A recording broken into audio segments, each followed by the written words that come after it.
2.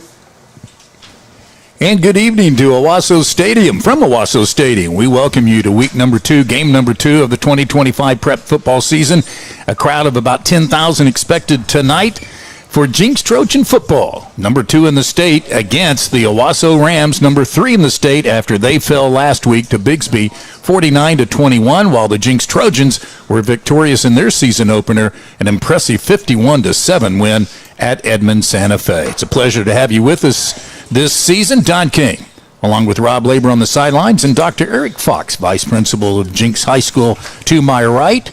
Well, what about that game last week? Oh, great start. You know, first of all, you got out of there injury-free.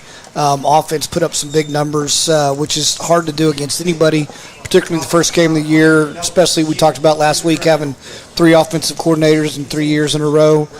New quarterback, of course. Caden Jones had a remarkable game, and that's what we needed to get the year started. Yes, indeed. Let's go downstairs. You saw a preview of Rob Labor standing by, and the weather report is brought to you by The Lodge, the new eatery downtown. It is fantastic, and so it is to see a gentleman that did a fantastic job last week, Rob Labor. Rob, how's the weather tonight? Well, it's always better to have you back upstairs in the booth where you belong, Don King, so welcome back. We feel whole again here as the Trojan TV crew. And, man, I got to tell you guys, down here on the field, we're about 2 months ahead of schedule weather-wise. It feels like mid-November down here, about 63 degrees right now as we approach kickoff. Wind straight out of the north-northeast at about 15 miles an hour, so that could be a factor in the kicking game. But unseasonably cool down here, a lot of layers for the folks in the stands. All right, so we are about 9 minutes away from kickoff tonight between the Trojans and the Owasso Rams, the 73rd meeting between the two schools. Jinx dominates the series, but Owasso's won 3 in a row from Jinx. We'll take a break, come back with more of Trojan football on Trojan TV. There are people, our family, and when they get sick, we want them to be cared for like family. At Woodland West, pet care is personal. We care for your animals the same way we care for our own. As the most comprehensive facility in the Tulsa area for everything from diagnostics to treatment, you can trust that our team of compassionate veterinary experts are delivering the care your animal deserves. Your pet is always there for you. Let us be there to keep them in. When you've got to spend some time away, there's no better place for your best friend to stay than Woodland West Pet Resort. With 17,000 square feet of fun, you can both take a no-guilt vacation. Pain slows you down. Even the simplest movements can feel out of reach. But you don't have to go through it alone. At Advanced Orthopedics of Oklahoma, we provide the results you want and the care you deserve. From diagnosis to recovery, our specialists offer advanced treatment and personalized care so you can heal and get back to what moves you. Because life keeps moving, and we'll keep you moving with it every step of the way. Advanced Orthopedics of Oklahoma. Heal, recover, advance. Hi, this is Matt McCoy, former Jinx Trojan. I'm a proud Trojan sponsor this fall. I'm excited for Coach Gaylor and the team. I'd love to help you with your insurance. Please give me a call for a free quote or come by my office. At Our Best Bank, we believe financial confidence should be within reach for everyone. That's why we're here to help you plan and achieve your goals at every step. Because everyone deserves a financial partner who cares. Our Best Bank, we believe.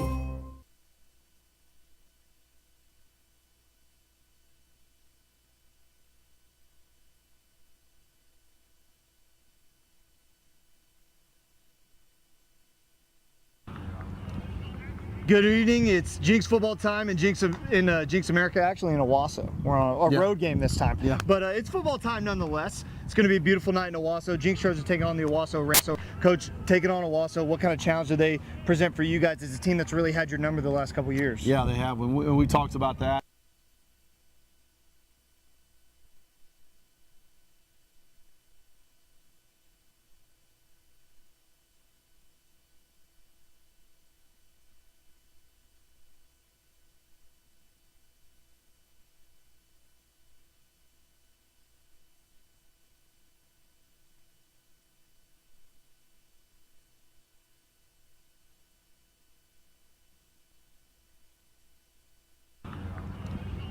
Good evening. It's Jinx football time and Jinx America, actually in Owasso. We're on a road game this time. Yeah. But it's football time nonetheless. It's going to be a beautiful night in Owasso. Jinx Trojans taking on the Owasso Rams. So, Coach, taking on Owasso, what kind of challenge do they present for you guys as a team that's really had your number the last couple of years? Yeah, they have. When we talked about that, really good skill guys. A tremendous quarterback, really big up front on offense, really on both sides of the ball.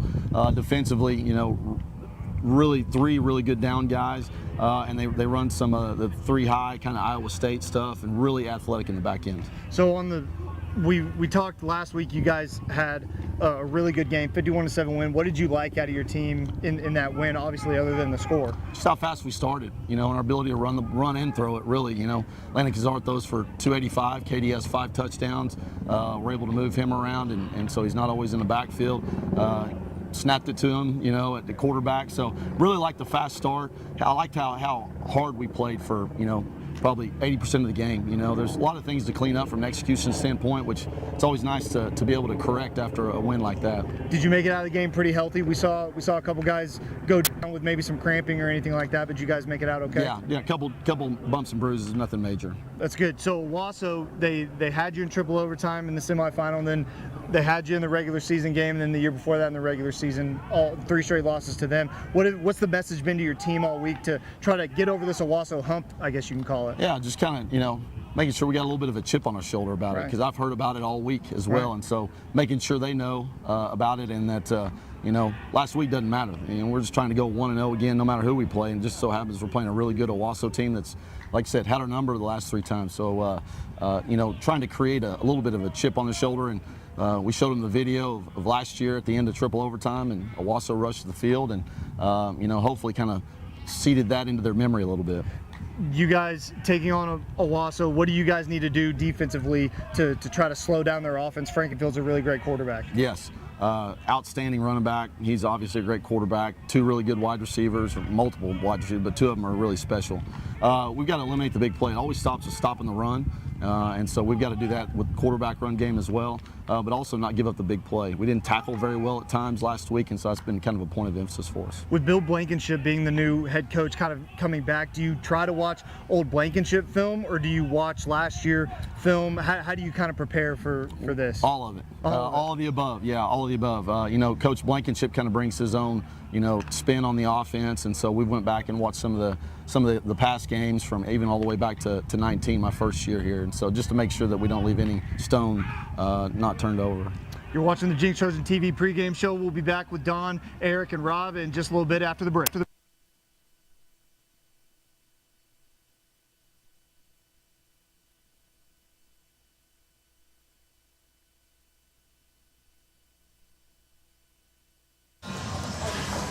Thanks to Adam Gaylor and Mason Prince, our producer. Here come the Trojans onto the field.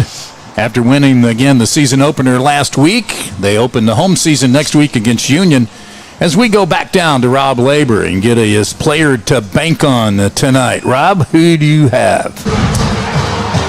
Yeah, thanks very much, Don. Tonight I'm looking at big number 66, Jamison Mobley, the 6'2", 260-pound freshman. Yes, you heard that right, freshman. Made the start last week at Santa Fe, his first ever varsity start, gets to start again tonight at Owasso, and only 3 times in the last 23 years has a freshman started on the offensive line. You've got legends like Chase Beeler, Jake Alexander, and Jesse Jones, and that's it, guys. That's the entire list. So Jamison Mobley is in some rare air and some rare company. I talked to offensive line coach Doug Greenwood before the game and just could not say enough good things about Jamison Mobley, his maturity, the way he's handling all of the pressure, the way his teammates have embraced him. So much growth and maturity to come for this young man, but the future is very, very bright, and the ceiling is really high for this kid. Jamison Mobley, going to be fun to watch his progression throughout the season. Well, this offensive line also, Rob, is pretty deep. They go about 7 guys this year, which Doug Greenwood has not had in the past. Eric Fox, Malik Craig, one of the starters from last year, hasn't even played yet this year. Yeah, he got injured just before the season started, and Jamison is definitely going to be a force to be reckoned with for a while. So good choice there, Rob. I'm going to go on the defensive side of the ball, but keep it with the underclassman, number 23, Cade Klein. He had 2 sacks last week, a tackle for a loss. He's going to be a big factor in trying to shut down this very talented offensive group that a lot of guys returning that hurt us last year. Jaden Hall, Chris Safaris, Drew Frankenfield, Takari Bethel. So I think Cade is going to have a big night tonight. The Trojans will kick off They deferred. Owasso wants the football, and so deep is Takari Bethel, who moved in from Booker T. Washington and was outstanding. Their deep threat last year at receiver. He's number 1. Number 2 moving up is their starting tailback, Jaden Hall. We saw a lot of him in the semifinal game last year in which Jinx lost to Owasso in the semifinals last year in Claremore on Thanksgiving weekend in triple overtime, and Hall scored the game-winning touchdown. Number 89 will kick off for the Trojans. That's a sophomore, Griffin McCord, as he gets it underway. This will be returnable, and it is Bethel at the 5-yard line.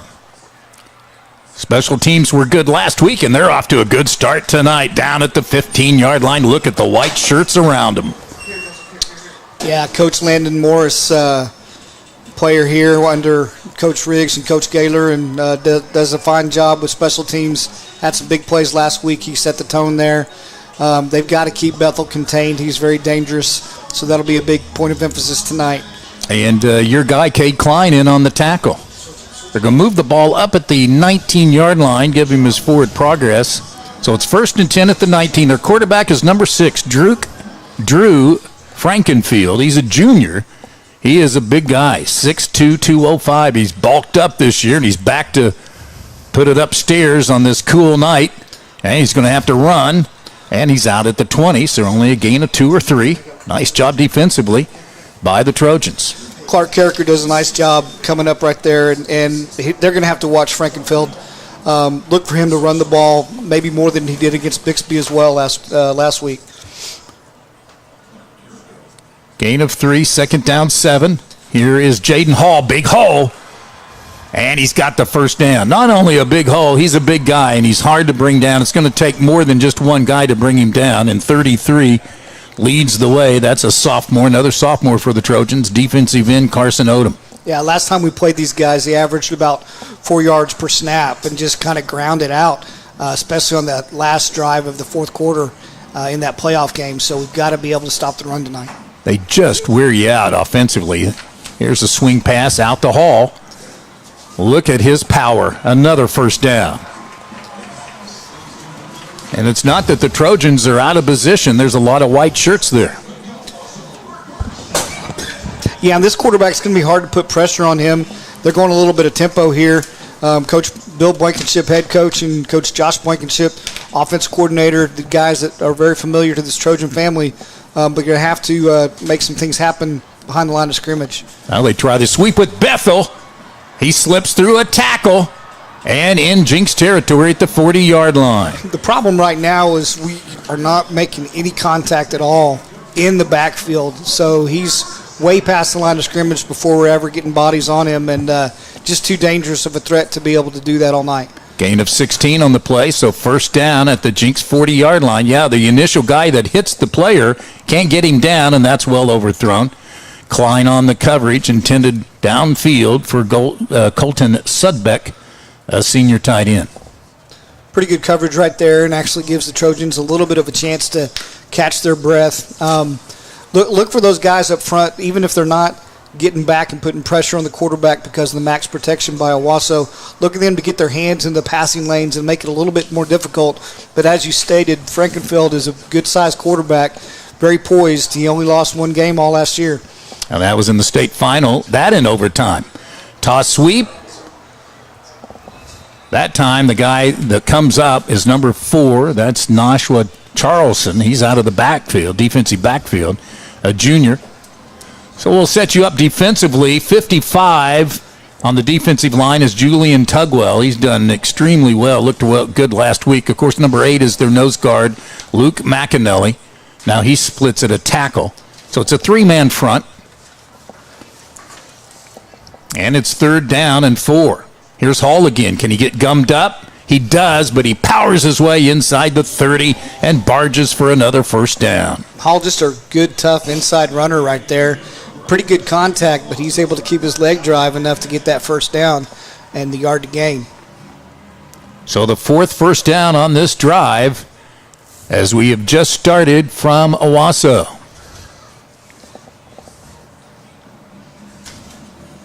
First down just inside the 30-yard line. Out of the shotgun, Frankenfield. Quick pass out, got a block, and out of bounds at about the 25-yard line. Impressive is Colby Whiteman, a junior receiver.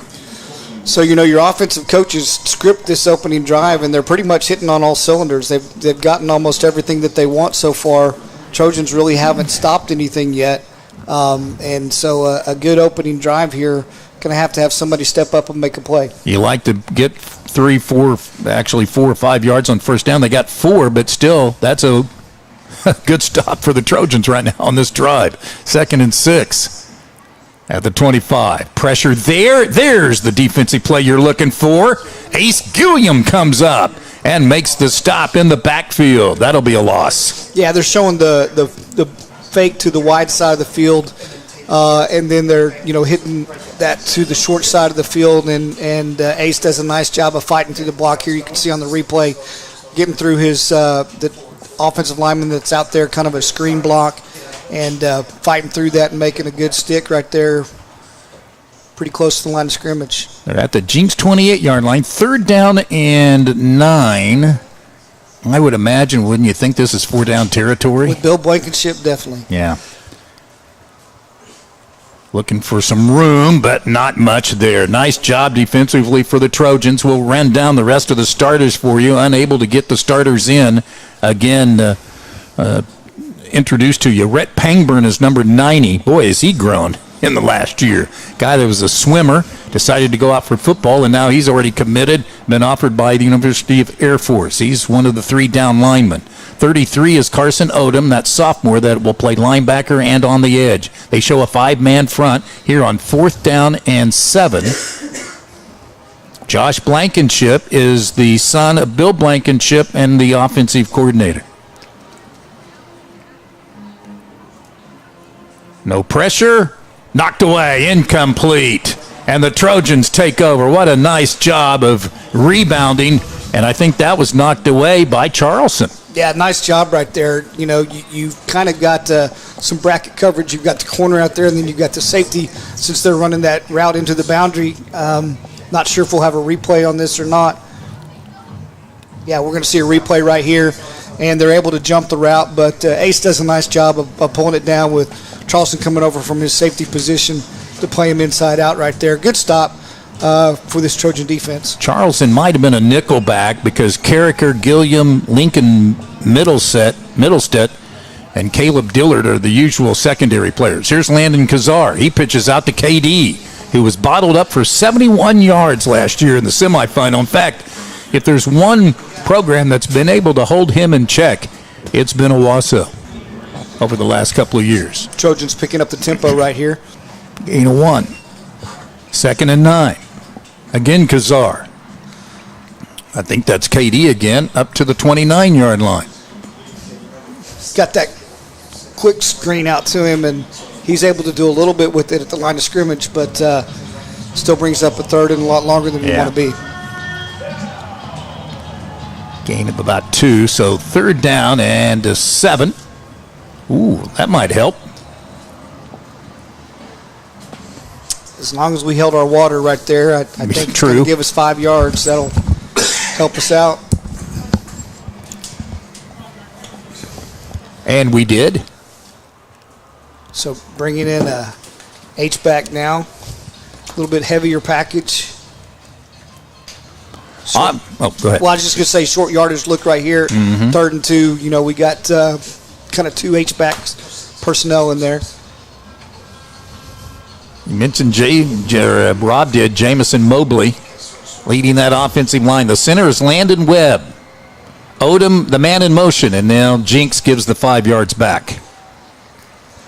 So let's run down the offensive line for you. Left tackle is returning starter, a junior, Odafe Aruru, 6'5", 311. Left guard is Bo Bright, number 77, a move in from Bixby, 6'7", 295. Webb, the sophomore, the junior I mentioned at center, 6'1", 250. Right guard is an All-Stater, Riley Kester, 6'3", 300, move in from Sand Springs 2 years ago, 2-year starter. And a right tackle, 66, Jamison Mobley, 252-pound junior, or freshman rather. So now, after the penalty, 3rd down and 7. And another flag down. Kazar runs for his life and cut down at the 20. Yeah, when they're trying to get out to a screen there on the left-hand side, and they defensively took it away and did a good job. Looks like calling a hold they saw there on the interior on the right side of the line, talking to Kester. And so obviously Owasso's going to decline that penalty, and Trojans are going to have to punt it away.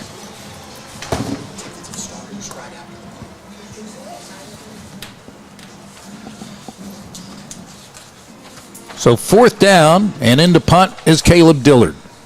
4th and 15. Line of scrimmage, the 26. He's about a 35-yard per kick guy, and a nice kick here. Gets a nice roll out of bounds at the 35-yard line with the wind at his back. And as Rob said, 64 degrees today, and let's go to our defensive starters. The defensive starters tonight for your Jinx Trojans are presented by U.S. Army. Luke McAnally, Jr., defensive line. Brett Pangburn, Senior, D-line. Orlando Williams, Jr., defensive end. Cade Klein, sophomore, outside linebacker. Carson Odom, sophomore, outside linebacker. Pierce Brand, Jr., inside linebacker. Devin Whalen, Jr., linebacker. Ace Gillum, senior, DB. Clark Carricker, Jr., safety. Caleb Dillard, Jr., safety.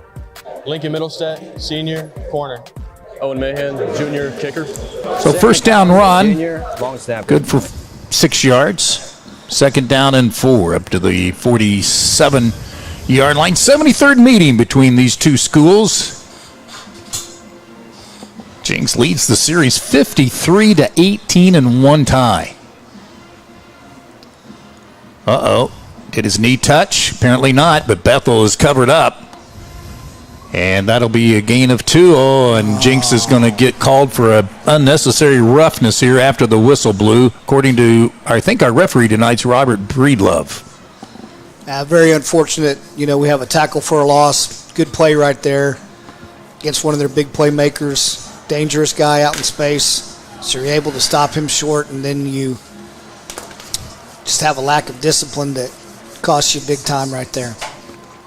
No score midway through the first quarter. However, Owasso has had the momentum, and now they're in Jinx territory for the 2nd time in as many possessions at the Jinx 42-yard line. They fake the sweep. They hand down the middle. This is Chris Severus. He is a load as well. Severus at 5'10", 195. One of their 2 running backs they'll use tonight. He was a guy that really did a lot of damage as he's coming off the field, but he was just a change of pace back for them last year. And again, they were very much of a grind it down your throat type of offense. Not that style tonight, but still being very effective. Another toss sweep. Look at that open field tackle. Gilliam coming up big tonight. Ace Gilliam out of the cornerback position, 6'1", 150-pounder. Also on the basketball team. He upends the runner there, and that'll bring up 3rd down and 8. Yeah, and actually, we're going to have to take him out of the game and put Severus back in, but Ace does a nice job out there on space, seeing the sweep, getting out there quickly, and making sure they get him down, but looks like Ace is going to go off the field as well. Frankenfield, the quarterback, is a good one. 77% completion rate last year. The blitz is on. He steps up, fires, got Bethel, and he took a lick, but he hangs on for the catch, and another flag down at the 18-yard line. What are they going to call it, targeting? Surely not, huh? The back judge did not call anything. No. The guy here on this side, I think, is going to call targeting. What a catch by Bethel. Man, he took a lick. Well, Watch this. Look here at the replay and see where the contact is made. Kind of hard to tell right there. Right. Called on Caleb Dillard. Wow.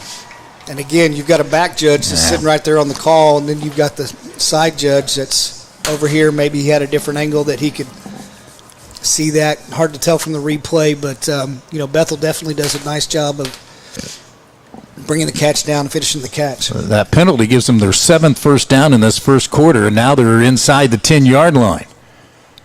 Handoff, Severus cut down inside the 5 to about the 3. Guys, that hit by Dillard, it's such a bang-bang play, difficult to see whether or not there was contact to the head. I didn't see it down here from my vantage point. It looked like a really well-thrown ball, really tough catch by Bethel to hold on to that football. I thought it was a very well-timed hit by Caleb Dillard, just trying to separate the receiver from the football. Referee saw it a little bit differently, but a tough call that goes against the Trojans here early on. Yeah, I would agree with you. Hard to say. And, I had a conference with officials. Ethan Rowland, who runs the Tulsa officials, we'll get to that here after this direct snap to Jaden Hall, and he's in for the first score of the game. With 3:31 to go here in the first quarter, Owasso gets the benefit of a couple of Jinx penalties, major penalties in this game, in this series rather, in this drive, and Owasso's on the board attempting the extra point. But my question to Ethan Rowland a few Saturdays ago was, is that the guy's call to make, the line judge, when the play like that? And he said, well, everybody, as you said, Eric, everybody has a different angle at it. And so you call, it's a subjective call. 3.5 minutes to go. Let's take a look as we get set for the Jenks Trojans to come back offensively. And Mason Prince and his crew has our offensive starters. The starters tonight for your Jinx Trojans are presented by Batteries and Bulbs. Adonfe Rue, Jr., O-line. Bo Bright, Senior, Offensive Line. Landon Webb, Junior, Offensive Line. Riley Kester, Senior, Offensive Line. Jamison Mobley, Freshman, O-line. Braxton Daniel, Jr., Tight End. Jalen Cato, Junior, Receiver. Caleb Dillard, Jr., Wide Receiver. Malachi Dillard, Senior, Wide Receiver. Teddy Jones, Senior, Running Back. Landon Kazar, Jr., Quarterback.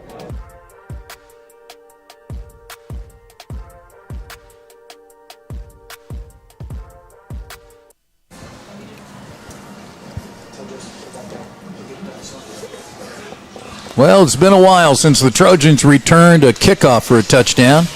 Got to go back 2 years. Corey Foreman in a Friday afternoon game at Moore returned a kickoff for a touchdown. Well, Rams just went 59 yards in 7 plays, hauled a 3-yard TD run, extra point good. They lead 7-0, and 7 plays, 59 yards, but a lot of that, or a couple major penalties against the Trojan defense. Fair catch called for and taken by Pierce Brand, one of the starting linebackers who you met. The kickoff, by the way, the opening kickoff of the game, and that kickoff brought to you by Ace Hardware, one of the sponsors of Trojan TV. So now Eric Fox with 3:31 to go first quarter. What's Jinx offense need to do to maintain some momentum? Well, you can't get behind the chains. You can't end up in 3rd and long and make a living on these guys all night long. So we really need to establish something here on first down. Looks like we have 3 wide receivers into the boundary here. So really got to get something going. Here's KD hanging on with the fingertip catch, and he'll scoot up for about a couple of yards. And another costly penalty is going to negate even those few yards that we got there.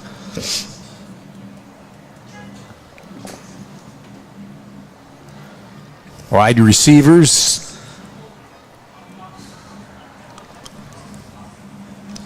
So you had 3 wide receivers into the boundary with a tight end on that side as well, and just a swing pass out to KD to get the ball to him in space very quickly, but somebody holding out there on the edge as the defenders tried to come up and stop KD. So this is the position that the coaches do not want to be in. Coach Chronister emphasized with these guys this week that, you may have gotten away with some long yardage situations last week, but this is a very different team and can't make a living of being behind the chains all night.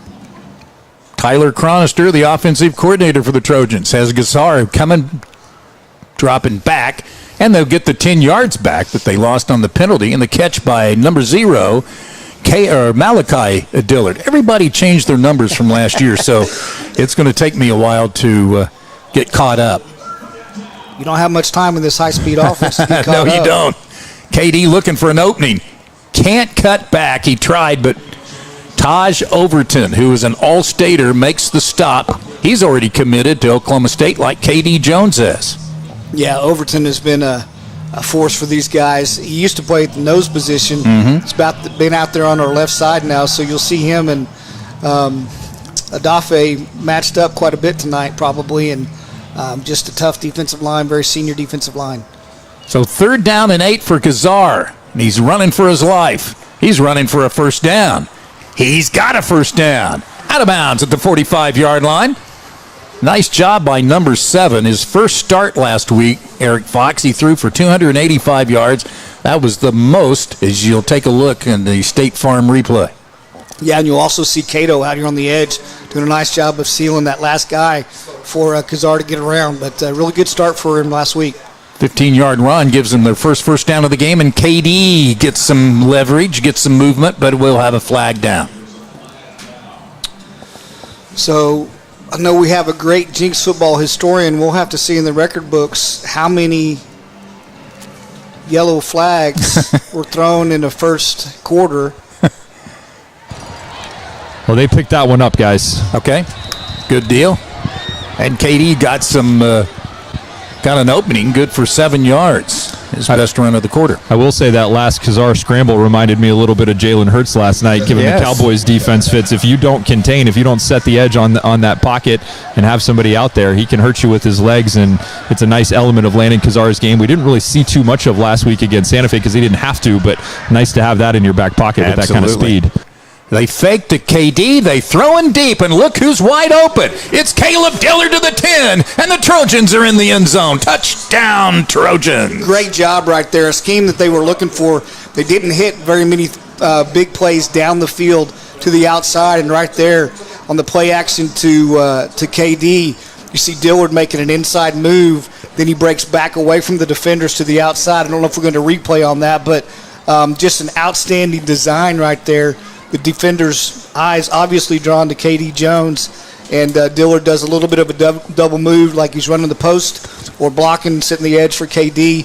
Then he breaks back out as a fade to the end zone, and nice ball by Landon right there to get it to him. 48-yard score, and you see the screen tells you that Tulsa ER Hospital brings you the touchdown, and now the extra point coming from Owen Mahan. And the hold from Jake Flowers. The snap from Sam McEwen. And it is a flag. Of course.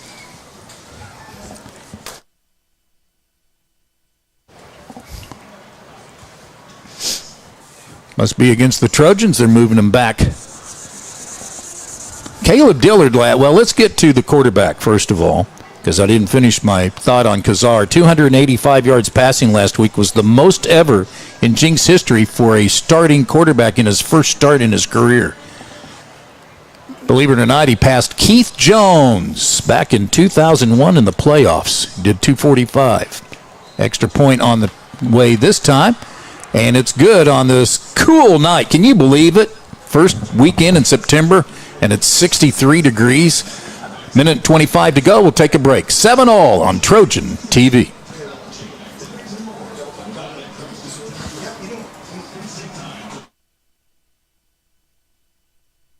Pain slows you down. Even the simplest movements can feel out of reach. But you don't have to go through it alone. At Advanced Orthopedics of Oklahoma, we provide the results you want and the care you deserve. From diagnosis to recovery, our specialists offer advanced treatment and personalized care so you can heal and get back to what moves you. Because life keeps moving, and we'll keep you moving with it every step of the way. Advanced Orthopedics of Oklahoma. Heal, recover, advance. Hey Trojans! Get the only card that donates to Jinx Public Schools every time you use it. TTCU Federal Credit Union has donated more than $160,000 so far. Support the Trojans with your card today.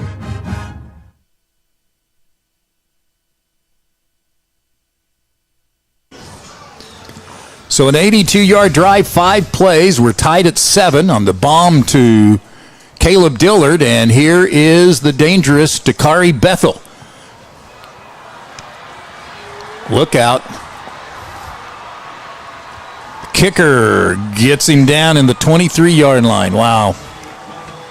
The last thing you needed to see, Lincoln Middlestedt, one of the starting defensive players, also in on the tackle, but a nice return by Bethel, who, as you can see, can go the length of the field in a heartbeat. Yeah, we've seen this. I think it was, 2 years ago when we were here, and Owasso jumped up on us, and we had a nice drive to answer, and then they came back with the juniors that are filling in for a very experienced linebacker core that graduated last year, and so a guy that they're really pleased at. He does a nice job of getting him down right there near the line of scrimmage. And he's one guy that didn't change his number from last year, one of the few.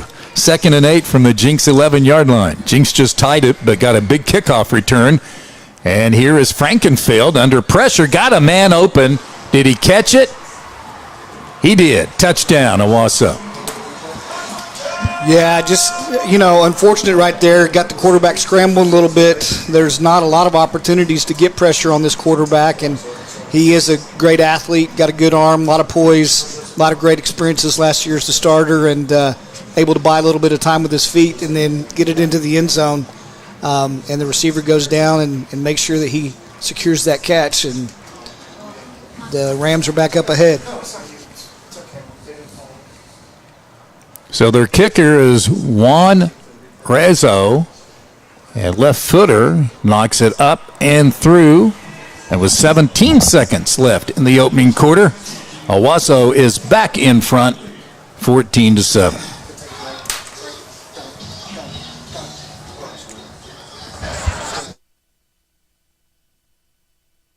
Make every occasion unforgettable with Waldo's Chicken and Beer. From corporate lunches to special events, enjoy our irresistible dishes, including breakfast. Waldo's full-service catering has you covered. We'll handle the food so you can focus on what matters. Waldo's Chicken and Beer, catering made easy. Come with us to the new Meteora location on 61st and Yale. If you haven't been to Meteora before, you are missing out. From the large portions to the great prices, this is really one of the best places to eat in Tulsa. Not to mention the incredible service you receive from each team member. So get to Meteora on 61st and Yale as soon as you can, and don't forget to try the churros. Don King along with Eric Fox. Rob Labor on the sidelines, Mason Prince and his Trojan TV producing from Owasso Stadium. Glad to have you with us. Thank you for joining us for this Game 2 of the 2025 season from Owasso Stadium. As I mentioned, Jinx has dominated this series, and at one time, they had won 23 straight games from Owasso, and then 23 out of 25. But since Bill Blankenship showed up, they've won 6 of 8 against the Trojans, including the last 3 when Blankenship wasn't even here last year. Antonio Graham was the head coach. But ironically, the coaching carousel came around about the first week of December, and Antonio Graham, a former Union player, took the job at Union when Kirk Frederick retired, and Bill Blankenship came out of 1 year of retirement. Angie said, "You need to get back. You need to get back to coaching." Tired of seeing you around the house. Yes, and so Bill became the head coach again of the Rams. This is his 30th year as a high school head coach. 275 victories. That's 10th best in state history. What can the Trojans do on the last play of the quarter? KD again over the right side, and boy, the offensive line has had a few holes, but it's been tough sledding here in the first quarter as Overton again makes another stop to wind up this first period, where the Owasso Rams, number 3 in the state, lead second-ranked Jinx 14-7 on Jenks Trojan TV. When you've got to spend some time away, there's no better place for your best friend to stay than Woodland West Pet Resort. With 17,000 square feet of fun, you can both take a no-guilt vacation. Relax, both of you. Pick up a new skill. Chow down on some well-deserved vacation food. Make new friends. Have a spa day. And finally, come home to your best friend. Life doesn't wait for you to slow down. When you're moving fast and something doesn't feel right, Advanced Orthopedics of Oklahoma is here to help you stay in motion. Through our combined expertise in orthopedic surgery, non-surgical medicine, and comprehensive whole patient treatment, our team has your back and every other joint too. Ready to get back out there? Visit AOOK.com and let's move forward together. Advanced Orthopedics of Oklahoma. Heal, recover. At our best Best Bank, we believe financial confidence should be within reach for everyone. That's why we're here to help you plan and achieve your goals at every step. Because everyone deserves a financial partner who cares. Our best. Hi, this is Matt McCoy, former Jinx Trojan. I'm a proud Trojan sponsor this fall. I'm excited for Coach Gaylor and the team. I'd love to help you with your insurance. Please give me a call for a free quote or come by my office at 81st and 129th. Second down and 8 for the Trojans. Excuse me, trailing 14-7 here. 7-0 Owasso on the first drive of the game. Then Jinx scored on a 48-yard pass play, but Owasso came back with a long kickoff return and just went ahead to close out this first quarter. Here's KD Jones from the 28 to about the 32, a gain of 4 to set up 3rd down and 4. Guys, just a quarter into the game, how about that first quarter from Takari Bethel, the Owasso wide receiver? 3 game-changing plays just in that first quarter alone, with the huge catch over the middle that elicited the personal foul call, the kickoff return, setting them up in prime position, and then the TD catch. Guy's a game-changer, making a case for maybe being the best wideout in the state. Yeah, no question about it, and I haven't heard a lot about his recruiting process. Look at Kazar blast up the middle. Number 7. Showing some wheels here in the first half. Well, what I like right there is just it's a read option, and instead of giving it to Dillard, he does a great job of pulling the ball and going straight up the field, as you see on the replay right here. And great job by not only reading what Overton is doing, but making a big play for the Trojans to get the first down. He fakes a screen right. He's going to run again. And somehow he gets by number 23, Cam Miller, one of the starting linebackers, for a couple of extra yards. And right there, you know, it's a couple yards, but he doesn't take a loss. He doesn't do. He takes care of the football, and then you know he's definitely making this defense be aware of where he is on the field with the ball and what he can do with it after those last 2 plays. We talked about Kazar's record-setting performance last week. KD Jones had 5 touchdowns last week. That's the first time a Trojan has ever scored 5 touchdowns in a season-opening game. And Caleb Dillard, scoring the touchdown tonight, had a big night last week. Here is KD down after a 2-yard gain and a flag down. Caleb had 10 catches last week, and that's up there in the record books as well.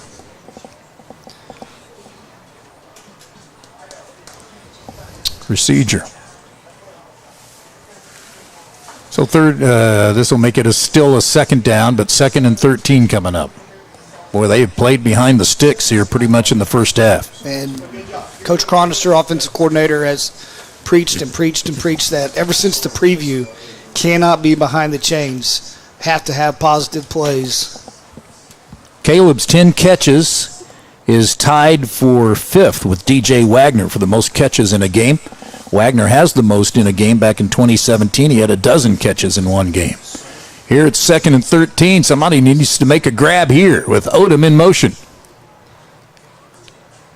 Good blocking by KD. And that throw off the mark. So it's 3rd down. Yeah, right there. Had what you wanted. Go with the play action.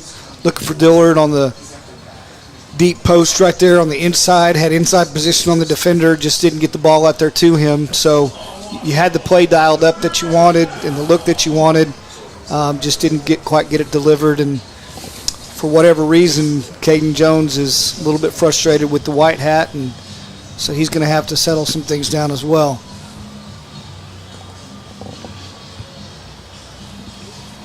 You saw Waldo's commercial just a moment ago, proud sponsor of Trojan TV. Dino checking in with us tonight. They have a location in Owasso. Screen pass KD, turns it upfield. Nice balance, loses the ball.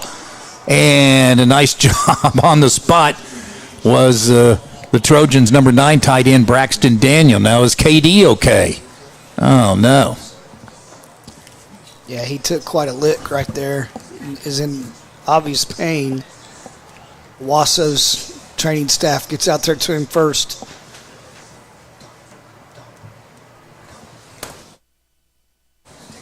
We'll take a break and come back and check on the All-State running back, KD Jones, in a moment.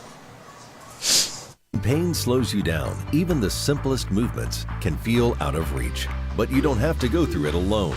At Advanced Orthopedics of Oklahoma, we provide the results you want and the care you deserve. From diagnosis to recovery, our specialists offer advanced treatment and personalized care so you can heal and get back to what moves you. Because life keeps moving, and we'll keep you moving with it every step of the way. Advanced Orthopedics. Make every occasion unforgettable with Waldo's Chicken and Beer. From corporate lunches to special events, enjoy our irresistible dishes, including breakfast. Waldo's full-service catering has you covered. We'll handle the food so you can focus on what matters. Waldo's Chicken and Beer, catering made easy. So KD gets up on his own power. It's 4th down, so Rob will check on him in a moment as Caleb Dillard comes in for his second punt of the night. Jinx down 14-7. And Bethel is back to return the punt. I've already seen enough of him in the first half. But he's an exciting player. Move in from Booker T. Oh, that might have been on purpose. Squibber, and look at this. Nice job defensively for the Trojans. That might have been the snapper. It was the snapping center, Sam McEwen, all the way down to make the tackle. Yeah, Sam does a nice job there. And, again, that's not easy to do, with a very skilled, shifty guy like Bethel there. But he does a nice job of, what we say, forming him up and, getting right in front of him, getting a good square, solid hit on him right there. I'm not sure that's exactly where Dillard wanted to have the ball, but at least it prevents a big return. Yes. Well, this Jinx defense with Tugwell in the middle, Pangburn at right end, McAnally at the left, Odom on the edge. 4-man front for the Trojans against Drew Frankenfield. Instead, a handoff to Jaden Hall. He's bottled up after a 2-yard gain. A lot better job right there, making sure that there were no run fits, and the linebackers are able to step up right there. You had Waylon coming up, helping out, along with Pierce Brand. So nice job there. Really on first down, they've had a lot more success. So making some adjustments there. Klein, Waylon, 2 of the 3 linebackers. Brand, the others you mentioned, and that's a first down up to the 45-yard line. Knocked out by Castleberry. Yeah, just playing in space, and wide receiver does a nice job of sitting down in front of him and then making the catch, turning upfield for a few extra yards. That's another guy that can burn you in a heartbeat. Julius Wilson, move in from a couple of years ago or transfer from Holland Hall. Frankfield trying to run, and Tugwell has him down. Yeah, good job right there by the defense. Tugwell is definitely on him, and then, getting up from the bottom of the pile there. We got McAnally, so they do a nice job of playing the quarterback. Again, the quarterback did not keep the ball much against Bixby, so the coaches were prepared for him to go ahead and pull it and run with it a little bit more tonight.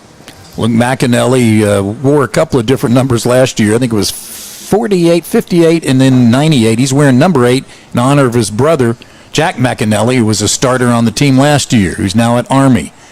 Screen pass. Look at the scrum. Wow. What power. Well, and then, it's something that you're seeing more and more, seeing offensive linemen come in and push the pile and stuff like that. I don't know when you call for momentum to stop there, but did a good job of reading the screen, just didn't get him on the ground, and then they were able to push the pile forward to make this a very short and manageable situation, 3rd and short. 3rd down and 2. Already leading 14-7. Under 7.5 to go. Direct snap. Hall, first down, and touchdown.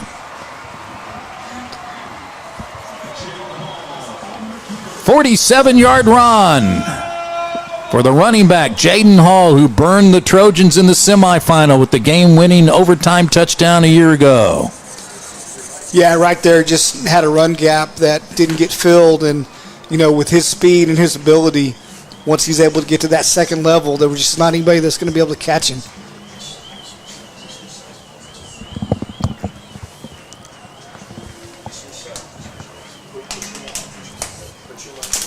So the Rams have had 4 possessions, and scored on their last 3. And the kick is on its way. And it's good. We'll take a break. Thanks for joining us. Trojans get the ball back with 7:14 to go. We'll check on KD Jones when we come back on Trojan TV. Our pets are more than just pets. They're our people, our family. And when they get sick, we want them to be cared for like family. At Woodland West, pet care is personal. We care for your animals the same way we care for our own. As the most comprehensive facility in the Tulsa area for everything from diagnostics to treatment, you can trust that our team of compassionate veterinary experts are delivering the care your animal deserves. Your pet is always there for you. Let us be there to keep them in good health. Woodland West Animal Hospital. At Our Best Bank, we believe financial confidence should be within reach for everyone. That's why we're here to help you plan and achieve your goals at every step. Because everyone deserves a financial partner who cares. Our Best Bank. Pain slows you down. Even the simplest movements can feel out of reach. But you don't have to go through it alone. At Advanced Orthopedics of Oklahoma, we provide the results you want and the care you deserve. From diagnosis to recovery, our specialists offer advanced treatment and personalized care so you can heal and get back to what moves you. Because life keeps moving, and we'll keep you moving with it every step of the way. Advanced Orthopedics of Oklahoma. Heal, recover, advance.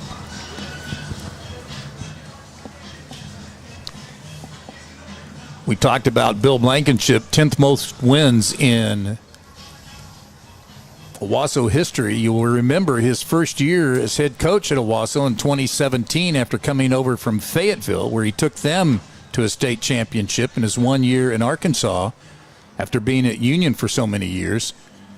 And in 2017, he opened up his Owasso tenure at Jinx, and it was pretty ugly. 48-10, I think, was that final score.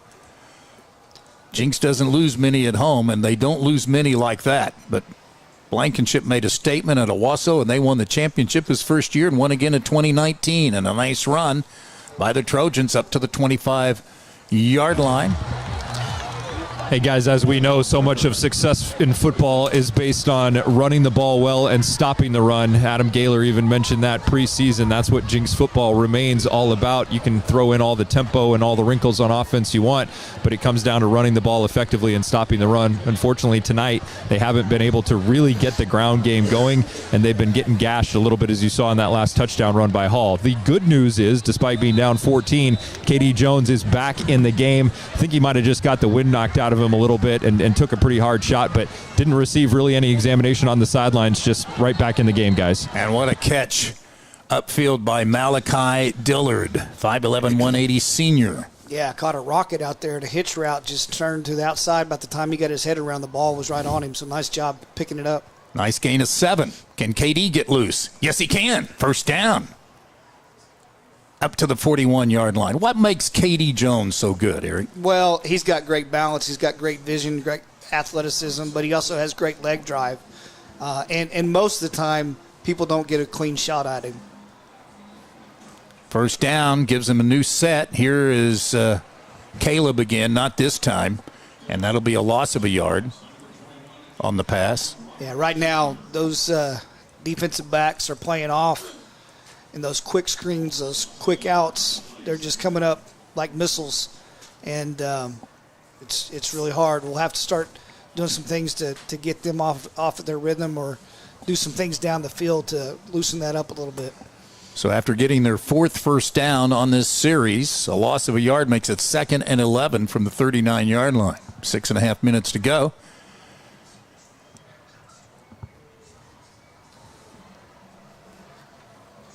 Again, KD trying to get some yards after contact, powers his way up to the 45 to make it a manageable 3rd and 5. But to Rob's point right there, I mean, KD got into the line of scrimmage and probably a yard and a half, 2 yards before he was really had anybody making contact with him. And so that's something that's really going to have to sustain us here on this drive. So a big 3rd down coming up for the Trojans. Looking back here, I don't think they've converted yes, they did convert a 3rd down on 3rd and 8. Kazar rambled for 15 earlier, and they need a timeout. We'll take a break. 5:25 to go, first half. 21-7 Owasso on Trojan TV. When you've got to spend some time away, there's no better place for your best friend to stay than Woodland West Pet Resort. With 17,000 square feet of fun, you can both take a no-guilt vacation. Relax, both of you. Pick up a new skill. Chow down on some well-deserved vacation food. Make new friends. have a spa day, and finally, come home to your best friend. Woodland West Pet Resort. Sit, stay, and play. Located next to Woodland West Animal Hospital off Highway 75 in the Jenks exit.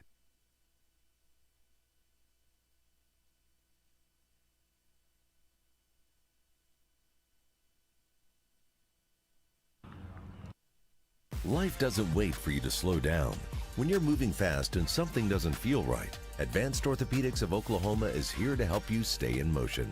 Through our combined expertise in orthopedic surgery, non-surgical medicine, and comprehensive whole patient treatment, our team has your back and every other joint too. Ready to get back out there? Visit AOOK.com and let's move forward together.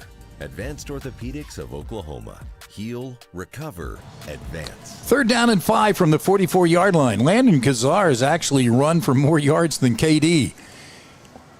See what happens here. They give it to him. Number 2 gets the first down, and then in traffic and down at the 45-yard line in Owasso territory for the first time since they scored their touchdown drive. Nice job there on the right side, opening up some room there for KD. Riley Kester at right guard, and then that right tackle that freshman Jamison Mobley that Rob talked about. Not much field to work with there. And so a short gain for Malachi Dillard of a yard. Looks like they may call him. Yeah, they finally give him a yard.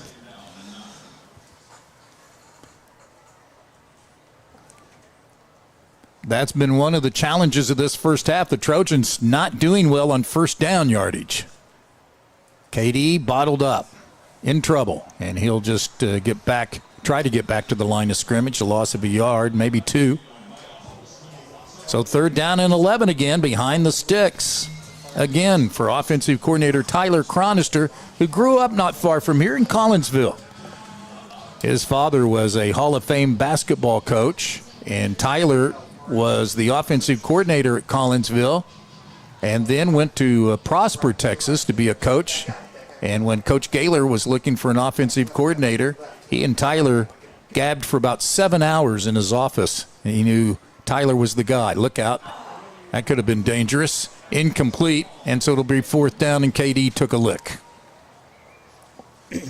He did take a lick, and I will say a point of emphasis, you saw this in the NFL last night, is how the defensive player responds. I kind of felt like he got up, kind of walked over KD's face right there. I think that could have been a taunting penalty. Definitely with some crews, I think it could have been, but unfortunate there. That just you had some momentum going. You got on the other side of the 50-yard line and couldn't sustain it, so you're turning the ball back over. Cannot continue to give this talented offensive power and talent from Owasso that many touches with the ball tonight. And you're kicking against the wind. The pressure's on. Dillard gets it away, and Bethel will watch this one roll in. Inside the 5, and somehow I think one of the players kicked it into the end zone. Oh, that's unfortunate. Yeah, another missed opportunity right there. Don't know if we'll get to see on the replay. Rob, could you tell, did we kick it away, or did it just kind of bounce from us? No, it definitely contacted one of our players. The referees are down here marking the ball, though, at the 7-yard line. Okay. Nobody signaled touchback, so. Now he's signaling touchback, right? Yes. They gathered down here at the 7-yard line, had it marked, and then White Hat came down and said touchback. So you guys had it right up there. And Adam Gaylor's going to get clarification, as you see. Well, Owasso last week took it on the chin at TU last week in the Battle of the Burbs to the defending state champion Bixby Spartans by a count of 49-21. And a lot of people thought, wow, Owasso, it might not be very good. Oh, I think Bixby's just that good. They lead Sand Springs at halftime 42-7, and Sand Springs is the number 1 ranked team in 6A Division II. The Spartans, the number 1 team in 6A Division I. Stillwater leads Union at halftime 13-8 in South Tulsa. And here is a penalty against the Rams for procedure, I would assume. Yeah, one of the things that this coaching staff has preached ever since Coach Gaylor and all through Trojan history is taking care of the ball and turnovers. And Coach Gaylor has always had it a goal to have 3 turnovers a game. And this would be a great time and a great part of the field position and a great period to make that happen down here on this end. And overthrown. Clark Carricker, number 12, had a chance at it. Guys, it's so much fun to have football season back, and it's fun as fans to analyze these teams at high school, college, and the pros. I do chuckle, though, when we react to a one-game sample, regardless of who the opponent is or regardless of who the team is, right? I don't think any of us would like to be judged based on one day of work. Eric Fox's first day as a principal may not have gone as he wanted it to. Look at him now. Yeah, look at him now. Oh, what a nice play in the open field for the Trojans on the running back Hall. I think that was Carricker coming up. Yeah, from I the think safety it was. Yes, it position. was. That's a nice job. Again, that is not easy to do on Hall in space. Not sure if we'll get a replay on this. Look at it here. Him coming up from a safety position and just out of the frame right there, able to bring him down at the ankles. And that's a tough play, but a big play. That's definitely something that we need. Okay, so you got him set up. You're 3rd and 20 from the 10-yard line, and we've got a timeout on the Trojans. So we'll take another quick break and come back and see what the Jinx defense does here as they've got Owasso in a hole down 21-7. Hey Trojans, get the only card that donates to Jinx Public Schools every time you use it. TTCU Federal Credit Union has donated more than $160,000 so far. Support the Trojans with your card today. Craving delicious tenders or crispy fried chicken? Hit the Waldo's drive-thru, open 7 days a week. Locally owned and operated in Broken Arrow, 71st and Yale, and coming soon to Owasso. Waldo's makes lunch and dinner a breeze. Waldo's chicken, fast, fresh, delicious. 62 degrees in game number 2. Wow. Feels like 59 down on the field where Rob Labor is located, and the winds gusting up to 19 miles per hour. Winds out of the north, obviously, at 12 miles per hour. Glad to have you with us. Don King, Eric Fox, as I mentioned, Rob on the sidelines. Our thanks to the Trojan TV crew with Mason Prince and his talented staff. Thanks to Miss Terry for being associate producer tonight and grabbing cords, Ethernet cords when we needed them. Miss Terry comes through clutch. She is clutch. I agree. She can't ever ride with you because we got to have her doing the clean sweep. She might have to make a stop before she gets here. Exactly. She stopped for batteries before. She stopped to get cords. 3rd and 20 from the 10. Jinx needs a defensive stop after a timeout. Caleb Dillard is playing deep safety, and Frankenfield is the quarterback. Gets the snap. Fakes right, throws the screen left. That's not going to go anywhere. Good job defensively, and that's one of the things that Adam Gaylor has always preached. A lot of shirts around, the white shirts around the football, and that was evident last week and evident this week. And then a nice play to lead the way. Cade Klein, that sophomore, number 23 at linebacker and safety. His daddy wasn't a bad player, was he? Corey Klein at Union. He gave us fits. He did. Nice to see a Klein on the Jinx sideline. So here's the first punt. Oh, they're going to fake the punt. They're not going to get there. I like that. Thank you very much on the fake punt down to the 23-yard line. And the Trojans will get great field position to try to get back into this game. But I'm going to say this.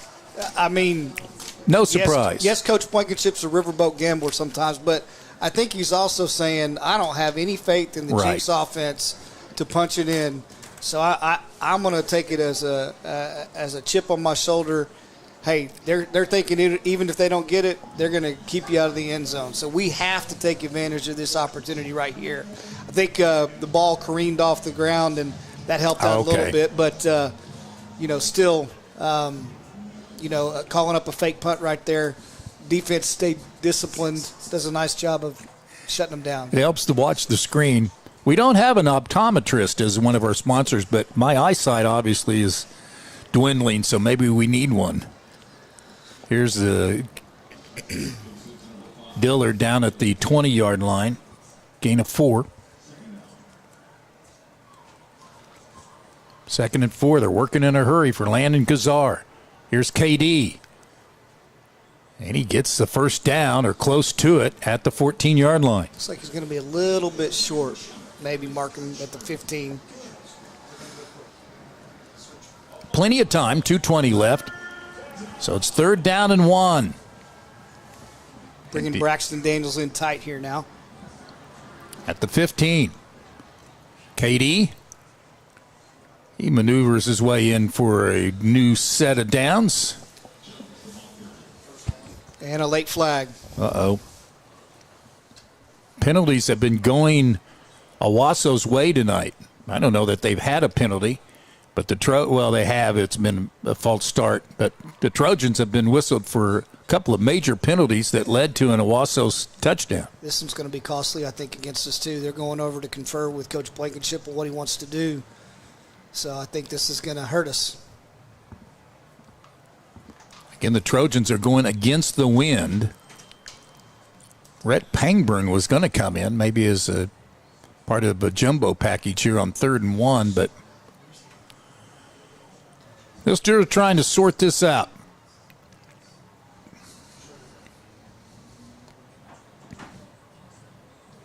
Personal foul against the Rams. Wow.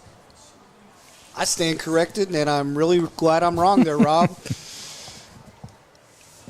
I guess he was giving Coach Blankenship an explanation of that dead ball penalty. Well, it was tough to see because the flag came in so late. I mean, KD was well on the ground, and there was a big pileup, and tough to see from down here on the field from any angle, really, what was going on. Maybe something under the pile. I think they shoved him down when they were getting up. I think that's what they called. They got Riley Kester in at center. No, Webb is at center. Kester at right guard. Bright at left guard. Left tackle Ruru. Here's KD. Look at him go. Into the end zone. Touchdown Trojans. Boy, the offensive line mashed some people, and Pangburn was in there to apply some more heft at the offensive line. And they not only had heft, they used heft. So I like that right there. And KD excited about getting the end zone. Go ahead, Rob. I was just going to say that play is evidence that the young man is familiar with a squat rack, because that's why you put those weights on your back and legs. He lowered the shoulder and just trucked a guy at about the 3 on his way to the end zone. Good, aggressive, angry run there by KD. And, hey, that was gift-wrapped by the Rams on that fake punt attempt, and the Trojans took full advantage. By the way, one of the stats to keep an eye on tonight was KD's march toward 3,000 career yards. He is now the 10th Jinx player in 108 years to eclipse 3,000 yards as a running back in his career. And with 1:44 to go, the extra point good, and the Trojans are down 21-14. Well, we know Frankenfeld has a huge arm, right? And we know Bethel is a great target along with, Wilson, other wide receiver. So, have to do a really good job here. With a minute 44, you've got some momentum. You don't want to give that back. You're going to open the second half with Owasso getting the ball. So no extra possession here. You made them pay for a gamble that they took. So just right here, very disciplined. Got to look for some razzle-dazzle. I know they came back with a wide receiver screen. You can look for that as a double pass opportunity as well. So these guys will do about anything. Got to just be very disciplined and play your responsibility. Jaden Hall has been a handful running the football as well. 104 yards rushing already in the first half. Here's the short kickoff, and it is taken by Hall at the 14. Tries to get outside, does. Nice block by Bethel to open the way, and look at the field position Owasso has near midfield with 1:34 to go. Wow. Ace Gillen right there on Bethel. He's feeling like he's getting held, but trying to fight to get outside leverage, and just gave up that contain. And you don't want to give him a short field at all. 38-yard return by my account, so it's 1st and 10 at the 49, and the Trojans have been blessed over the years with great kickers. All-state kicker Andrew Purcell, Max Paskvin, so many great kickers that could automatically kick it into the end zone. And this year they're not blessed with that type of leg on the kickoffs, and it's cost them a couple of times here tonight. Bethel in motion. Frankenfield wants to go deep. Airs it out. Bethel's there. Gilliam had a hand on him. Incomplete, overthrown. Yeah, I think that's actually Wilson there because Bethel was in motion, went back there. I will say, we're kicking into that strong north wind, and Rob's feeling it. He brought his wool socks tonight. Julian Tugwell going to have to come out for one play right here, bring Kester in on defensive line. Julian lost his helmet on that last play. 4-man front. Hall bottled up this time. Nice job defensively by the Trojans, and it was Pangburn that delayed the play in the backfield. Yeah, nice job right there by Pangburn. And then giving the linebackers a chance to get in there. Cade Hodges, another one of those younger linebackers that they're really pleased with his progress. But Pangburn does a nice job of making him reroute in the backfield, which we've got to do. Hodges is a transfer from Victory Christian. A lot of new linebackers on this team, none returning as starters from a year ago, but they've played well. And down goes the quarterback. Big play by Riley Kester. Kester already offered scholarships at Tulsa and Oklahoma State as an offensive lineman. He's a monster, man. That's all I can say as we take a look at the State Farm replay from Matt McCoy. Did a great job as a wrestler for the Trojans last year as well. And, not only Kester there, but, you had McAnally and Pangburn rerouting and doing a nice job as the quarterback tried to step up in the pocket and then kind of take off. So, big fourth down play. We'll see what Coach Blankenship decides to do with 45 seconds left. Ward Mankin wants to check in, say hello to Mason Prince. He's proud of his work. Ward, of course, longtime videographer for the Trojans on the sidelines. Did such a great job. Miss seeing Ward around. He often reminded me how many times I stepped in front of his shot when I was on the sidelines. Sidelines doing radio. Right. Rob never does that. He's a great sideline guy. Rob's a TV guy. Yeah. And Ward was one of our photographers when I worked for Fox 23. Yes. So, we had that chemistry going. Yes. I wasn't going to step in front of Ward. I didn't want to be that guy. He knew better. By the way, KD is got 47 yards in this game, and he needs 12 yards to pass Freddie Carolina for 9th on the all-time rushing list. And then he has one person to pass after that, and that's his daddy, Keywan. 4th and 8. 45 seconds left, so Owasso appears to punt with the wind. Ooh. KD fields it inside the 5-yard line. Well, not only does he field it at the 5, but he tries to run around them and gets really close to that goal line there, but able to get it out. So first down Trojans at the 9-yard line. Well, what's the longest pass for a touchdown? Let me look it up. This would be 91 yards. I know a guy who knows. Yeah, but I got to look it up. I can't remember. That's sad. You can't remember from memory. I should know that, shouldn't I? Well, I know a pass that didn't get in the end zone, but it got us down to the 1-yard line for Hernandez to get us in the end zone. 20. That was 2018, yeah. Julian Clark from Ian Corwin. There's KD. I'll take a 99-yard run.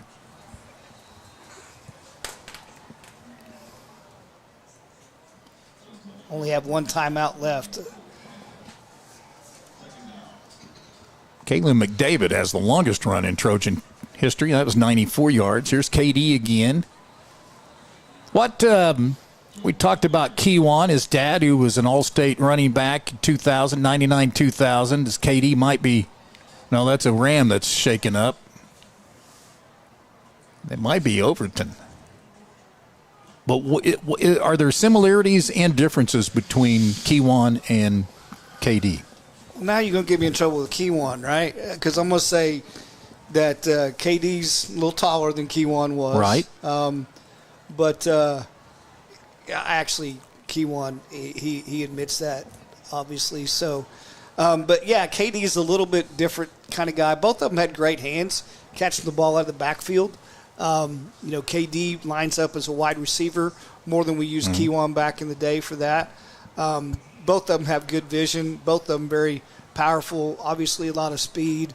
So there's a lot of similarities, but, the game has changed a little bit as well, in the past 25 years as you would expect. So I think, the way that this coaching staff is able to move KD around and get him out in space is definitely something different than what we did with Kewan, and that is Overton coming out there, and he looks like he doesn't want to come out.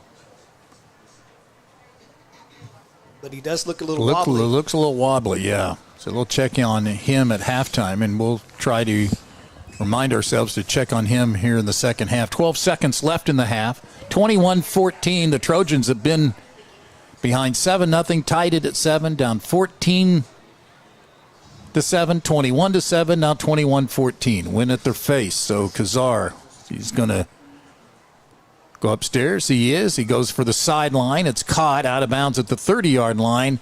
There was 1 second left. They went ahead and expired the clock, and now a flag goes down. And I think they might get Owasso here, number 12, Jackson Suggs, the sophomore cornerback, for maybe a little extracurricular activity on the Jinx sideline. Most definitely, Rob. That almost ended up in your lap. Yeah, a lot of humanity down here.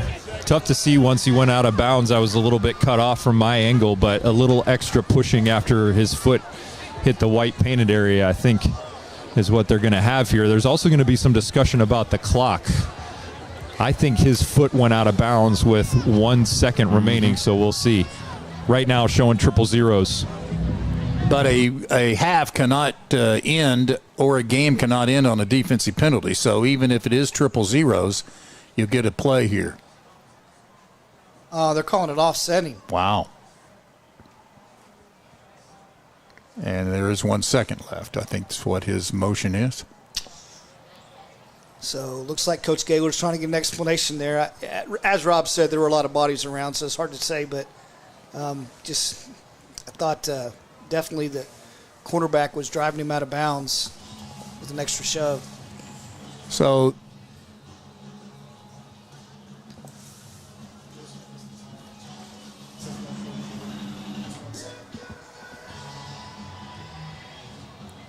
they do put 1 second back, and so let's see what Landon Kazar, the junior quarterback's got. Trips to the right, 2 receivers left, in trouble, and will do what he can and scrambles up to the 45 to end the first half. Well, Owasso came up with the big plays. However, the Trojans have fought back to make it 21-14 as we await the head coach, Adam Gaylor, and the visit with Rob Labor. All right, thanks, DK. Down here on the field with Coach Adam Gaylor. Trojans trailing 21-14 at the half. Coach, late in that second quarter, it seemed like you guys started to find a little momentum, especially on the offensive side of the ball. What led to that, and how were you able to kind of get KD going a little bit? Just kind of started doing our jobs, really, kind of shooting ourselves in the foot with penalties, and, kicking games not been very good to us. So we got to clean both those areas up. But, yeah, we got to find KD in space, and also we started running the football, like moving those guys off the line of scrimmage and blocking like we can. Defensively, they have so much talent on that side of the ball with Hall and Bethel. What adjustments do you need to make at halftime, and what do you want to see out of your defensive unit in the third and fourth quarter? Tackle. Don't give them the ball on the plus 20-yard line. It's a one-score game, or it's knotted up right now. We might be up if we can not give them the ball inside the 20 to start a possession on the plus 20 and tackle. Like first series, we've got him wrapped up several times. We just fall off of it, but going through some growing pains, and that's part of the deal. But we'll get better. The guys will be ready fired up for the second half. Sure thing, Coach. Appreciate the time as always. Thanks so much, guys. Back upstairs to you. Gotta love his passion. Adam Gaylor, former Wagner Bulldog. Thanks for joining us on Trojan TV from a very cool night in Owasso, where the Trojans trail the Rams 21-14 on Trojan TV. Hi, this is Matt McCoy, former Jinx Trojan. I'm a proud Trojan sponsor this fall. I'm excited for Coach Gaylor and the team. I'd love to help you with your insurance. Please give me a call for a free quote or come by my office at 81st and 129th. Make every occasion unforgettable with Waldo's Chicken and Beer. From corporate lunches to special events, enjoy our irresistible dishes, including breakfast. Waldo's full-service catering has you covered. We'll handle the food so you can focus on what matters. Make every occasion unforgettable with Waldo's Chicken and Beer. From corporate lunches to special events, enjoy our irresistible dishes, including breakfast. Waldo's full-service catering has you covered. We'll handle the food so you can focus on what matters. Waldo's Chicken and Beer, catering made easy. Craving comfort? Waldo's Chicken and Beer has you covered. Sink your teeth into our crispy southern fried or juicy rotisserie chicken. And don't forget our scratch-made sides like mac and cheese plus our original sauces. So grab a beer and get clucking to Waldo's. 71st and Yale, Broken Arrow, and in Owasso. Waldo'sChicken.com. Our pets are more than just pets. They're our people, our family. And when they get sick, we want them to be cared for like family. At Woodland West, pet care is personal. We care for your animals the same way we care for our own. As the most comprehensive facility in the Tulsa area for everything from diagnostics to treatment, you can trust that our team of compassionate veterinary experts are delivering the care your animal deserves. Your pet is always there for you. Let us be there to keep them in good health. Woodland West Animal Hospital. Life doesn't wait for you to slow down. When you're moving fast and something doesn't feel right, Advanced Orthopedics of Oklahoma is here to help you stay in motion. Through our combined expertise in orthopedic surgery, non-surgical medicine, and comprehensive whole patient treatment, our team has your back and every other joint too. Ready to get back out there? Visit AOOK.com and let's move forward together. Advanced Orthopedics of Oklahoma. Heal, recover, advance. Welcome back to Owasso Stadium, where the Rams are leading the Trojans 21-14 on a cool night in week number 2, game number 2 of the 25 season. Earlier this week on Trojan TV, we had a chance during the coaches show to catch up with All-State running back K.D. Jones.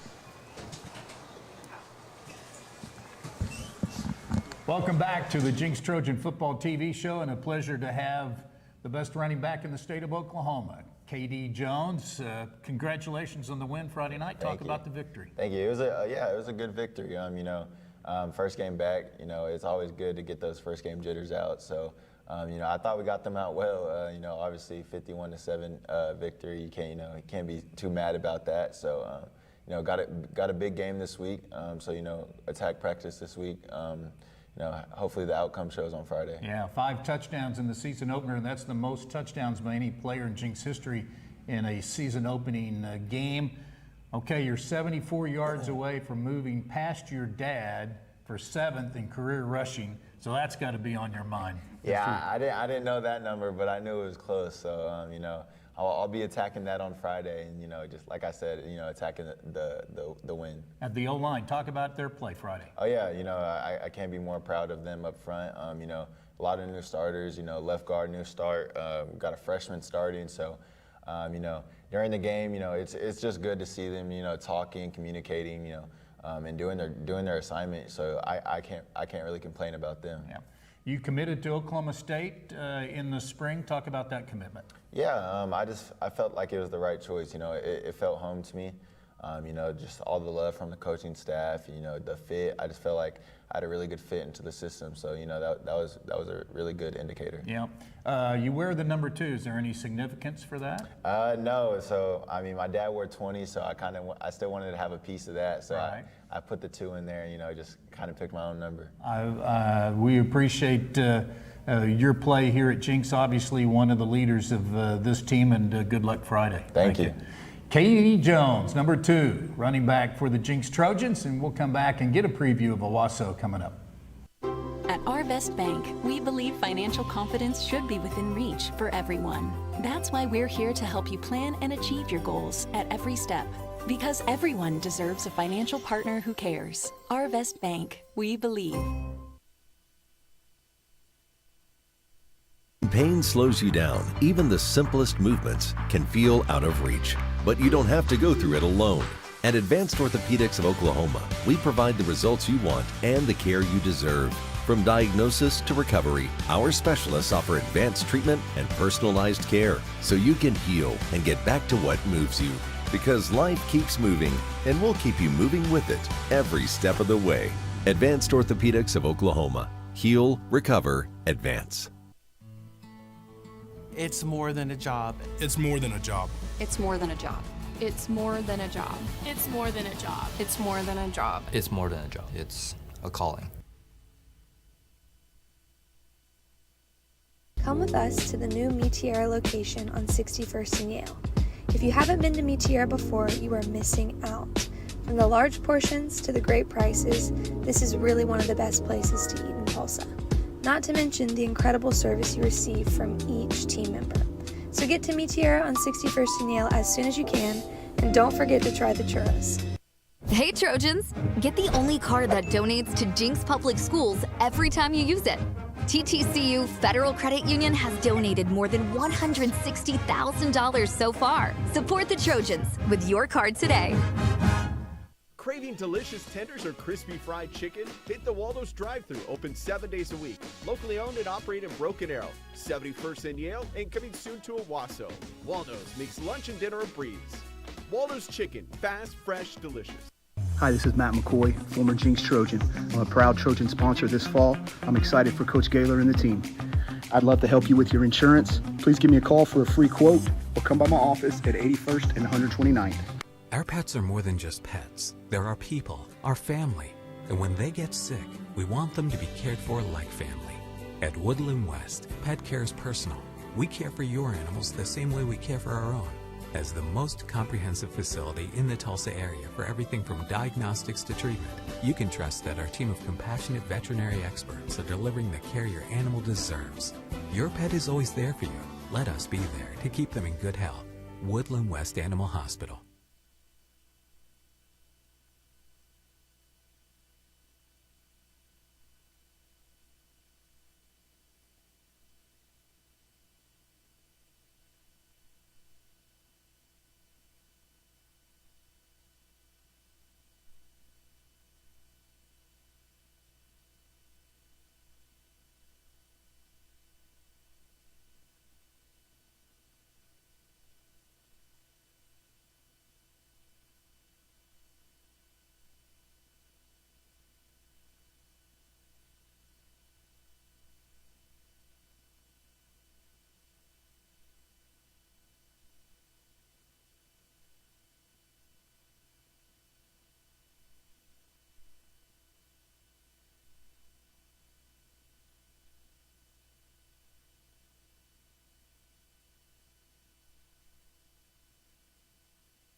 And welcome back to Owasso Stadium. Wake up from your halftime nap.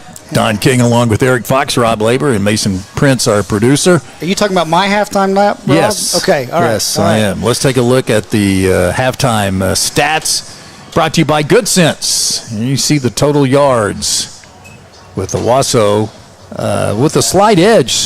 So really, stat-wise, it's not been that big of a differential. However, the kickoff returns have been that have set up a couple of Owasso, at least one setting up a score. But there are some other things that have struck your eye. Well, the first drive, we do a good job. They drive down the field, but we don't let them get in the end zone. So that's a nice job by the defense, shutting them down.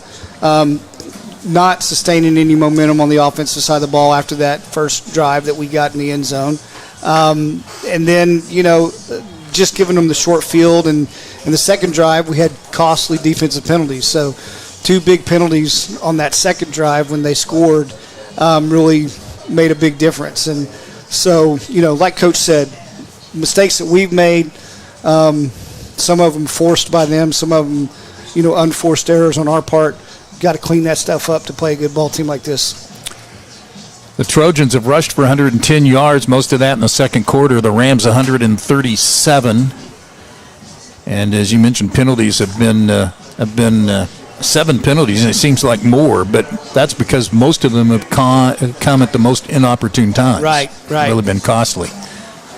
We started the scoring. Owasso got the first drive of the game, went for it on 4th and 7. Jinx held at the Jinx 28-yard line, and the Trojans had the punt. Owasso got the ball back, and they went 59 yards in 7 plays. A couple of big penalties against the Trojans. One was a 15-yarder when they bottled up the receiver in the backfield for a loss, but the whistle blew, and the Trojans continued to try to tackle him, and so he was awarded, or Owasso was awarded, a 15-yard penalty and a first down. And then later, a pass over the middle to about the inside the 20 at the 18-yard line. The Trojans, Caleb Dillard, with a great hit, but they called a targeting call on him and a personal foul. That moved it inside the 10, and we had our first score of the game to make it 7-0. But the Trojans bounced right back. A 48-yard pass, touchdown from Landon Gazar to Caleb Dillard, made it 7-7. And that was with 1:25 to go first quarter. And then in the second quarter, or on the ensuing kickoff, Tay Bethel, the great receiver for Owasso, 76 yards. And then 3 plays later, he caught an 11-yard touchdown pass. And we closed out the first quarter with Owasso leading 14-7. They made it 21-7 the first time they touched the ball in the second quarter, and got a 47-yard run from Jaden Hall to make it 21-7. The Trojans had a nice drive down to the Owasso, up to the Owasso 46-yard line, but ended up with a punt. And Owasso got the ball, and then they messed up on a punt, had to run for it and couldn't make it. And Jinx had the ball at the Owasso 24-yard line. That's when KD scored from 6 yards out 4 plays later to make it a 21-14 game with 1:44 to go before halftime. So we get set for the third quarter. To that point, I like the way we responded when they ran the fake punt. They snapped it to the up back. He dropped it and kind of bounced it off the turf and then tried to take off. But again, I think in the message that it sends to me as a coach, it's okay. We think we can stop you guys anyway, so we're going to take this chance way back in our end zone, in our area of the field, and you haven't done anything to sustain momentum offensively, so it's not going to hurt us. So I'm glad that we took advantage of that opportunity that we got. But like Rob said, we got to run the ball. We got to stop the run. We've been in position several times, but haven't got guys on the ground and done a good job of tackling all the time. But we've got to get something going on first down, positive yardage for sure. All right, this day in Trojan history, going back September 5th, 1980. Before any of us were around, but on this date, the Trojans were opening their season hosting the Bixby Spartans after coming off a runner-up finish the previous year for the state championship in 1979, losing to Duncan. This was the Trojans' first game, though, in Class 4A and ranked 10th in the state as they used the running of halfback Joel Sintz and quarterback Tim Hartshorn teaming up for a 28-0 victory. Sintz ran for 143 yards and 2 scores. Hartshorn scored a TD and led the offense to a total of 249 yards before a crowd at Jinx of 6,000. Darren Berryhill blocked a punt to set up a score, and linebackers Jim Cox and Jerry Lausch set up other scores with big defensive plays. The game pretty much ended with the Trojan defense having a goal line defensive stop on Bixby with 2 minutes left. The 1980 Trojans won that game in their season opener at home, again over the Spartans 28-0, and the 1980 Trojans would go on to win 4 of their last 5 games, finish 7-3 on the season under fourth-year head coach Perry Beaver. Interesting that we mentioned Joel Sintz. I'm pretty sure he played running back at NSU with Alan Trimble because he and Alan knew of Joel pretty well. So, and I believe Joel was a policeman at one time. All right, so the Trojans down 21-14 as we get set for the second half. Rob Labor is braving the weather down there. I still can't believe it. It's the second game of the season, first weekend in September, and it's 62 degrees. Yeah, I just had to layer up again here, guys. That wind is pretty relentless. I know you can't really tell if you're watching on Trojan TV or you're looking at the goalpost because the flags aren't really moving. But, man, if you look at the flags in the corners of the stadium, it's really whipping. And down here on the north end of the field, boy, it's really noticeable down here. So a lot of cold cheerleaders, a lot of folks maybe wish they had packed that extra jacket tonight. It's a whiteout tonight as you see the super fans on the, or you will hear eventually as we get going.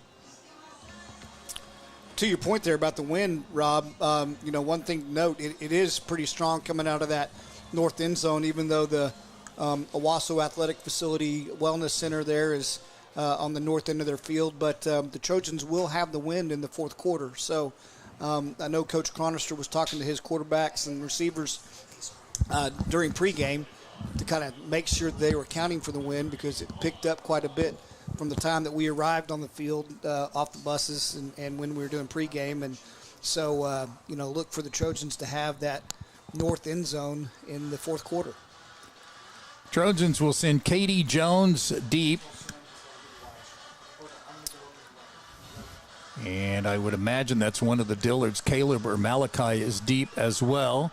Here's the Ace Hardware kickoff to the second half on Trojan TV. It's a line drive kick that goes into the end zone. And they got Jalen Cato back to return the kick. Cato is one of the returning receivers, the top returning receiver from a year ago, and hasn't been targeted yet. So maybe he can make a play here as the Trojans start 1st and 10 at the 20-yard line. Kazar's had a nice first half. 9 of 11 passing for 82 yards and a touchdown. And KD, 13 carries for 63 yards and a touchdown. Yeah, and again, Barry Lewis doing a good job in Tulsa World talking about how KD has not had success against Owasso, even going back to his time at BA. So really like to see him get on track this second half. They faked to him. They pulled it out, and a pass out to Cato, just as we were talking about. A nice gain of 8 yards. That's the first time tonight the Trojans have advanced the ball well on first down. Yeah, nice play that Coach Chronister drew up at halftime. So up to the 28, they work in a hurry, and KD busts out of it somehow and gets back to the line of scrimmage. Yeah, he does an outstanding job just to have a Got chance a yard to, get away there.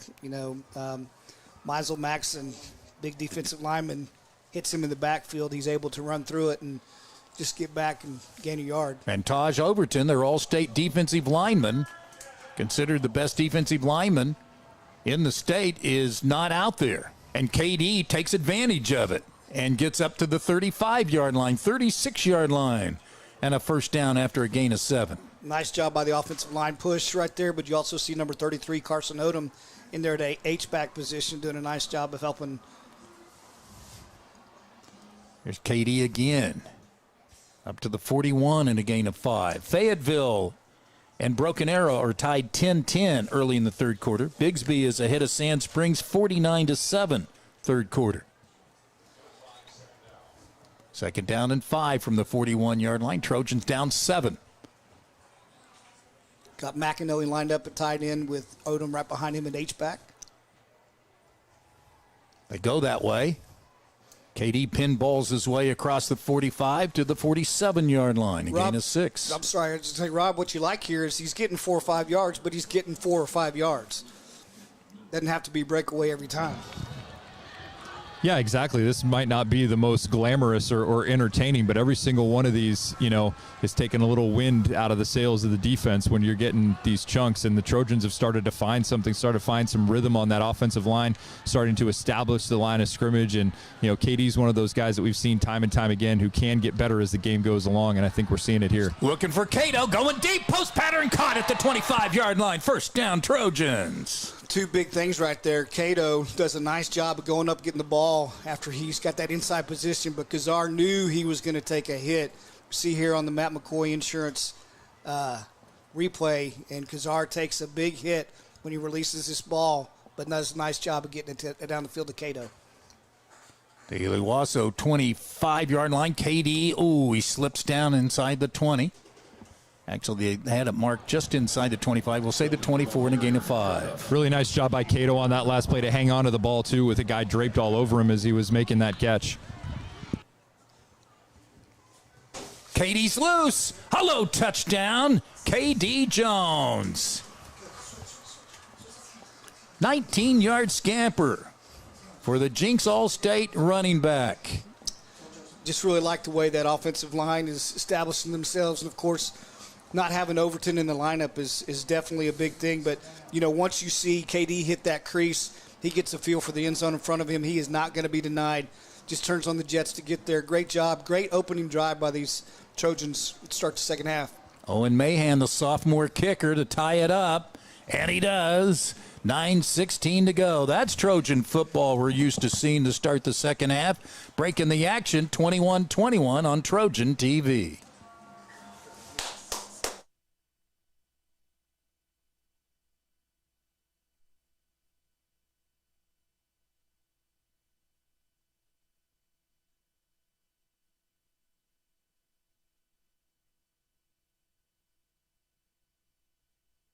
Come with us to the new Meteora location on 61st and Yale. If you haven't been to Meteora before, you are missing out. From the large portions to the great prices, this is really one of the best places to eat in Tulsa. Not to mention the incredible service you receive from each team member. So get to Meteora on 61st and Yale as soon as you can, and don't forget to try the churros. Trojans just marched 80 yards in 8 plays to tie the game here early in the third quarter, 21-21, thanks to a 29-yard pass play to Jalen Cato over the middle. And then 2 plays later, KD busts it down the middle for 19 yards. Here's Griffin McCord's kick, and this is a nice kick that will hit at the 15-yard line, and we have a whistle. Yeah, we were offsides on this side down here, unfortunately. So that's going to give them even better field position. Go ahead, Rob. Well, after that last Trojan touchdown, guys, nobody on the sideline more excited than offensive line coach Doug Greenwood as he saw the gap that those guys created that KD ran through on his way to the touchdown. He was 15 yards onto the field after that extra point, just fired up to see his offensive line perform at the level they did on that last drive. Well, and in visiting with him earlier in the week, your player to bank on, Jamison Mobley, the freshman, he was really excited about him and his potential. And again, he's got Julian Tugwell as a backup, and he's got Malik Craig, a returning starter from a year ago, who hasn't played yet. So he's pretty excited about his depth at offensive line. And here's a big play downfield for the Trojans. Give credit here to 43, Mason Black, a sophomore, on the kickoff return. Yeah, I got a little kind of a squib action there, and their receiver tried to pick it up, and Bethel was coming up, and Bethel kind of tripped him as well. And then, of course, does a nice job right there for the sophomore, Mason Black, making sure that he gets him down. I don't think I've seen a Jinx roster in 25 years that I've been doing it on a weekly basis. 41 sophomores on this roster. That's a lot. Here's a pass out in the flat to Jaden Hall. Nowhere to go. And in the backfield, that might be a loss of a yard. Nice job there, trying to get see we have it's Cade Klein right there that was coming up from his position, doing a nice job of getting him down, and, along with Pierce Brand getting out there. They got Orlando Williams now on the defensive front, 4-man front. They had 5 sacks last week. Here's a pass up to the 33-yard line. Ace Gilliams had a big night, and he cuts down the receiver. That's Carter Langendorfer. Langendorfer is an OSU commit, mostly on defense, but can play receiver. Gave him a lot of cushion right there, but does a nice job of moving up to make the tackle once the catch is made. Gain of 6 makes it 3rd down and 4. Well, you stop him here, and you've really got the momentum going your way. Drew Frankenfield, the sophomore quarterback, now a junior, decided to stay at Owasso. Klein got caught out of position. That'll be a 1st down and a big play down to the Jinx 40-yard line. Jaden Hall. Klein's coming from inside out, and Frankenfield's going to try to get him back on the ball and hurry up, kind of catch this defense a little out of breath and out of array. Big gain there at 29 yards. Nice play right there on tackling Frankenfield on the read. That was Pierce Brand, along with interior guys, Pangburn and others helping out. Pangburn is number 90 on the defensive front. There's a good look at number 6, Castleberry. Zion Castleberry, a junior. He's getting a lot of playing time tonight. In the secondary, Brand, he made the tackle, and he gets bent over backwards. Let's hope everybody's okay after that tackle. Ouch. Yeah, there's Waylon, too. He's the one who got bent over as well. I think Carson Odom in there. But, yeah, Waylon definitely kind of got bent backwards there. 3rd down and 6 coming up.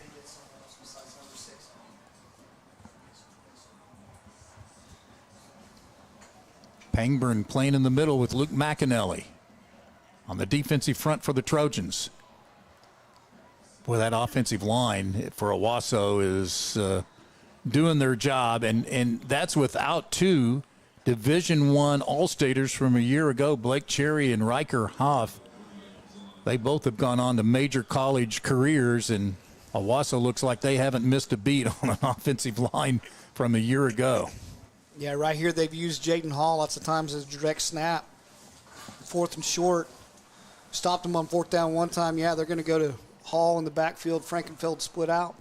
Elian Reagan, the center, snaps it back, and Hall powers his way for a 1st down. Jaden Hall. Wowzers. 5'11", 200-pounder. Safaris is their other running back. He's 5'10", 195. They're just a load at this level. Well, and this is something they had a lot of success with last year, just grinding things out.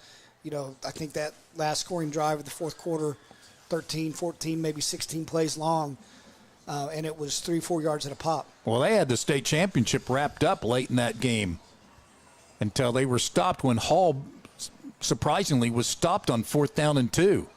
That's overthrown. So it'll bring up 2nd down. I think we may have a penalty flag there, Rob. I can't see, or if that's a towel. Not sure. Yeah, not a flag. No dangerous laundry on the field at the moment. Well, where it was thrown, if that was a flag, it would have been good for us, I do believe. But Trojans do a nice job of containing the quarterback, not letting him get outside, and doing a good job on coverage there. Trojans have come back to tie it twice. Now they're trying to bottle up Hall, and they do that time. They do a nice job of coming up the linebackers to make the stop. At the 25, it'll be a gain of just 2. So 3rd down and 8 coming up at the Jinx 25-yard line. So in that game last year in the state championship, Hall's 4th and 2. Owasso decides to go for it. They get stoned by Bixby, who then goes down the length of the field, throws a pass to Braden Presley for a touchdown to tie the game late, and then goes overtime, and Bixby decides to go for 2 and convert. And look at this play. Klein knocks him down after Orlando Williams chases him down, and the Trojans have forced Owasso to a 4th down. A great job right there by both Orlando and Klein. You know, Orlando does a nice job of stringing him out. You see here on the Matt McCoy insurance replay, he lets the back cross his face, knowing he's going out to the flat. Klein stays back, and when the quarterback is turned back inside, he does a nice job finishing him off. Huge tackle for loss right there. Need to make a stop here. Carricker and Castleberry are deep. 4th down and 12. Frankenfield flushed out. Throws, comeback, incomplete. McAnally on the pressure, and the white-shirted superfans, and there are a lot of them. Nice job. You see Cade Klein fired up as he goes to the sidelines, but good defensive stand right there. Only a 3-man rush, but Pangburn and Orlando Williams and McAnally able to put enough pressure to make Frankenfield step outside. He's still kind of moving to his left as he tries to throw, underthrows it a little bit. Receiver can't get underneath it. Nice defensive stop right there. So 1st down, here are the Trojans with a chance to take the lead for the first time tonight. And it's KD. Getting some help from big number 77, Bo Bright, a senior, move in from Bixby. And a gain of 5. And right there is what we've seen a lot last year. KD just being patient right behind his blockers, taking his time, finding his way forward. Pass out to Dillard, and Caleb's up across the 40 for a 1st down. And again, you see him picking up the tempo here, feeling like they've got the Big Mo on their side. Gain of 7 on the last play. Here's Kazar with a fake. Nice play. And Kazar with some movement from the 41 up to the 48. Nice read right there, Rob. The KD thought he was getting the ball as well, but Kazar pulls it out of his belly and takes off. Good yardage. Yeah, good job holding on to that ball as long as he possibly could there to kind of freeze that defense and then taking advantage of the opening. And wide open, Caleb Dillard down to the 15-yard line. 1st down, Trojans. Yeah, just doing a nice job on the run plays and then going on the play action, hitting Dillard in the middle. Already on the move, and KD inches his way to close to the 10-yard line. Well, it's a lot like the last touchdown drive, guys, right? If we were going to use that boxing analogy, it's run the ball, body blow, and then come over the top with the right hook. KD again. Got it inside the 5-yard line, and another 1st down. It's 1st and goal for Jinx. KD really feeling it right now, really smelling that end zone. He definitely wants in there. And he's close. Going to mark him down, it looks like it, just outside the goal line. Bringing in McAnally here with their bigger package along with Carson Odom. So they've got taking Braxton out of the game, Braxton Daniels out of the game, bringing McAnally and Odom in with those H-backs. KD dances into the end zone, and for the first time tonight, the 2nd-ranked Trojans have the lead. A lot of hands on the hips right there by those defensive linemen from Owasso. A lot of excitement on the field, and definitely by those super fans over there, Rob. It's all confidence on one side of the football, and it's just demoralizing on the other side of the football. Everybody in this stadium knows who's getting that ball and where it's going, and they still can't do anything to stop it. Here's Owen Mahan's extra point. It's up and good, and 2:07 to go. A 2-minute drive for the Trojans as they march 71 yards and take the lead on KD Jones. Touchdown. It's 28-21. We're back in a moment on Trojan TV.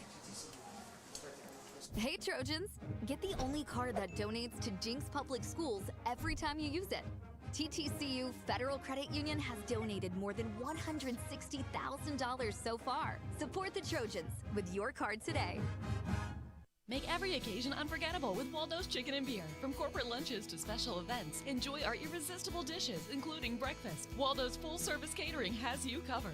We'll handle the food so you can focus on what matters. Waldo's Chicken and Beer, catering made easy. So the 71-yard drive, mostly by KD, although Landon Kazar with a couple of passes to Caleb Dillard and then a nice 8-yard run on his own.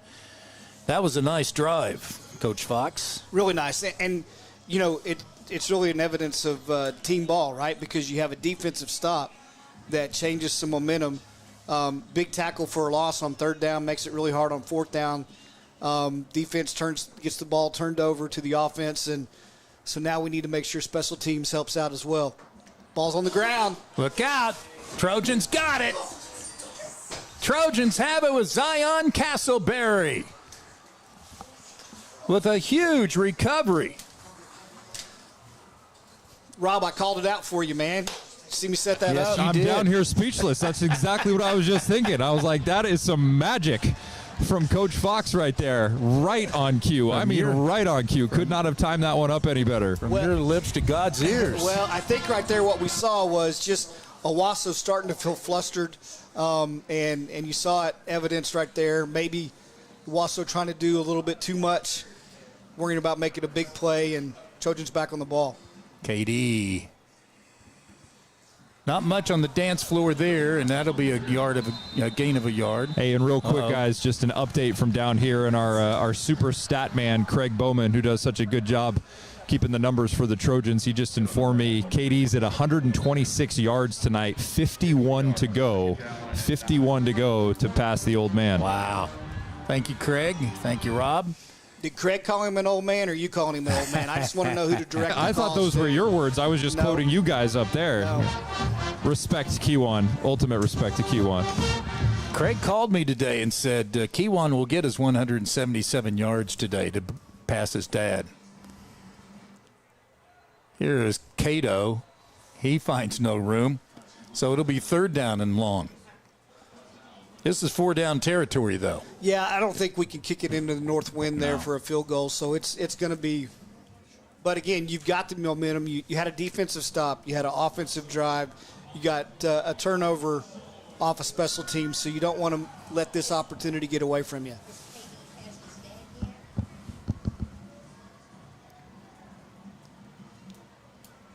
Kazar. Delay.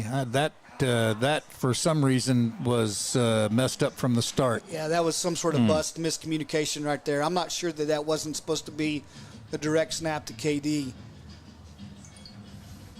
By the way, Stillwater leading Owasso 20-8 in the third quarter. I mean, Stillwater leading at Union. Excuse me. Thank you. My first of the game of the year. It's my first turnover of the night. Well, probably. My first that I noticed. Let's put it that way. You came in at midseason form, Don. Fourth down. Let's see if the Trojans look midseason form here on offense on 4th and 12 from Landon Kazar. Nope. However, he stays on his feet, and we got a flag down late. Well, the penalties have gone Owasso's way tonight. Does Jinx get something turned in their favor? I think it's looking good. Our offense is staying out there. I'm psychic again, Rob.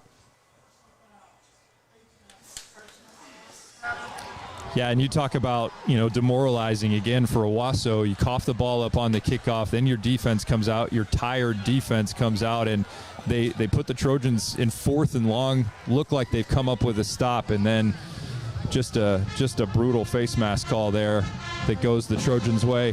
Well, what you'd really like to see right here is we have the momentum, keep the momentum, keep the pressure on, get another score in the end zone. Looking at the Bixby game, there were some times where Owasso kind of got down on themselves, and so we want to make sure that we do everything we can to keep the pressure on. KD's 51 yards behind his dad. And now about 49. I was set to tell him he got 15 more, but 2 is all he gets, and it's 2nd and 8.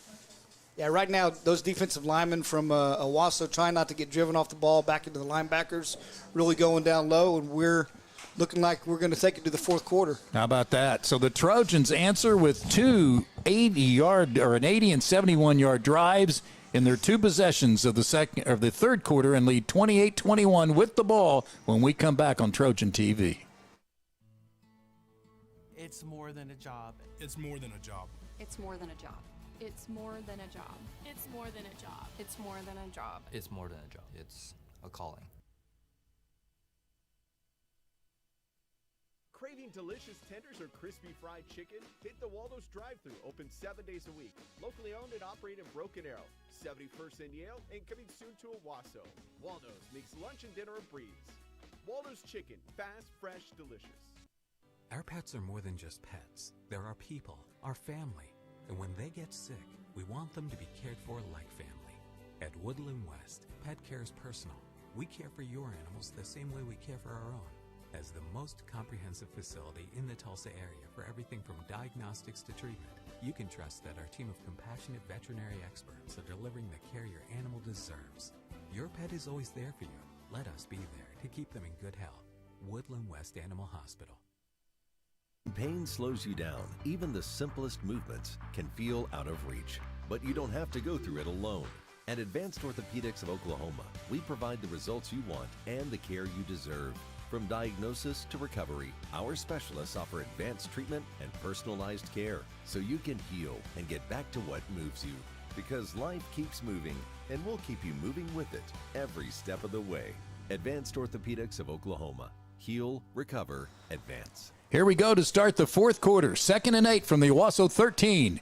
KD barges to the 10-yard line. By the way, when the Trojans have the lead going into the fourth quarter, they've won 85 in a row. Not a lot of room to work with down here. 3rd and 5 at the 10-yard line. Got Braxton coming back into the game. Braxton Daniel coming in for Carson Odom. So Braxton usually more of a outside guy. Carson more of a guy that's going to get blocking there on the line. So we'll see what happens here, what they're going to do with their personnel. Trojans got benefit of a personal foul face mask. Here's Kazar in trouble and throws it away. Nice job by Kazar, and a nice job by number 15 for Owasso. On the pressure is Ryder Karn, a senior linebacker. So decision time here. This is, with the win, particularly a makeable field goal, you think, but yeah, he's going to bring him the in. unit out. This will be a good spot for Mahan, who kicked a field goal in a similar situation last week. That was, I think, a 24-yarder. This will be about a 27-yarder, and as you mentioned, with the win. Sam McEwen, the center. Jake Flowers, backup linebacker and tight end, the holder. And young Owen Mahan tried to give Jinx some insurance. A Matt McCoy insurance field goal is down the middle. Early fourth quarter. Jinx 31, Owasso 21 from Owasso Stadium. This is Trojan TV.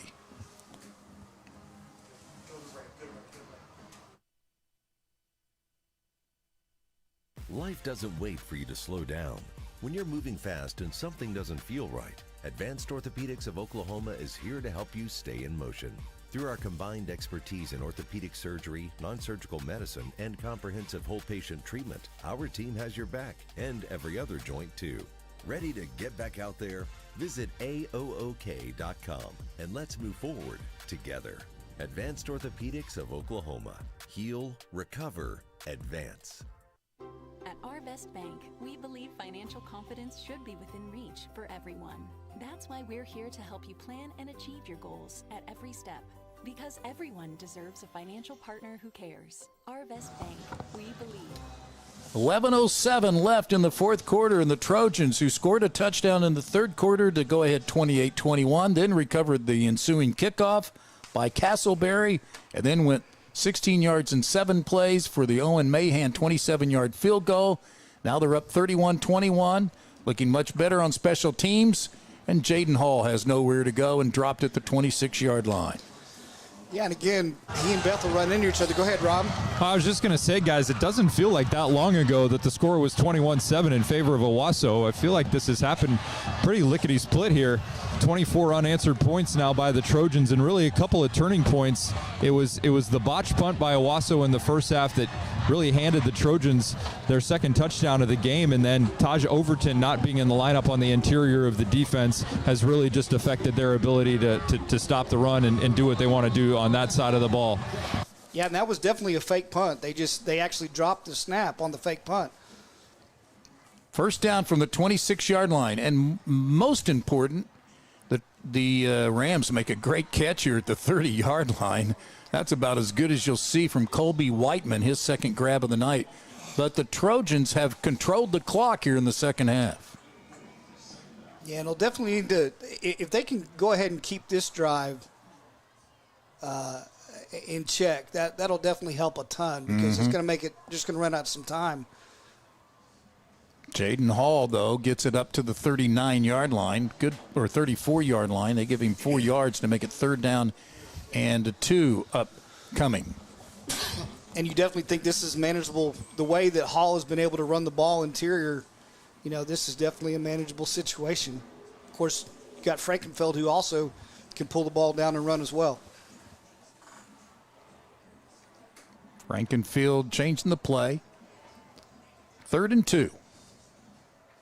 Down 10. They're going to say Owasso called a timeout there before the snap. So 10 minutes to go in the fourth quarter. What will they do? We'll find out when we come back on Trojan TV. Hey Trojans, get the only card that donates to Jinx Public Schools every time you use it. TTCU Federal Credit Union has donated more than $160,000 so far. Support the Trojans with your card today.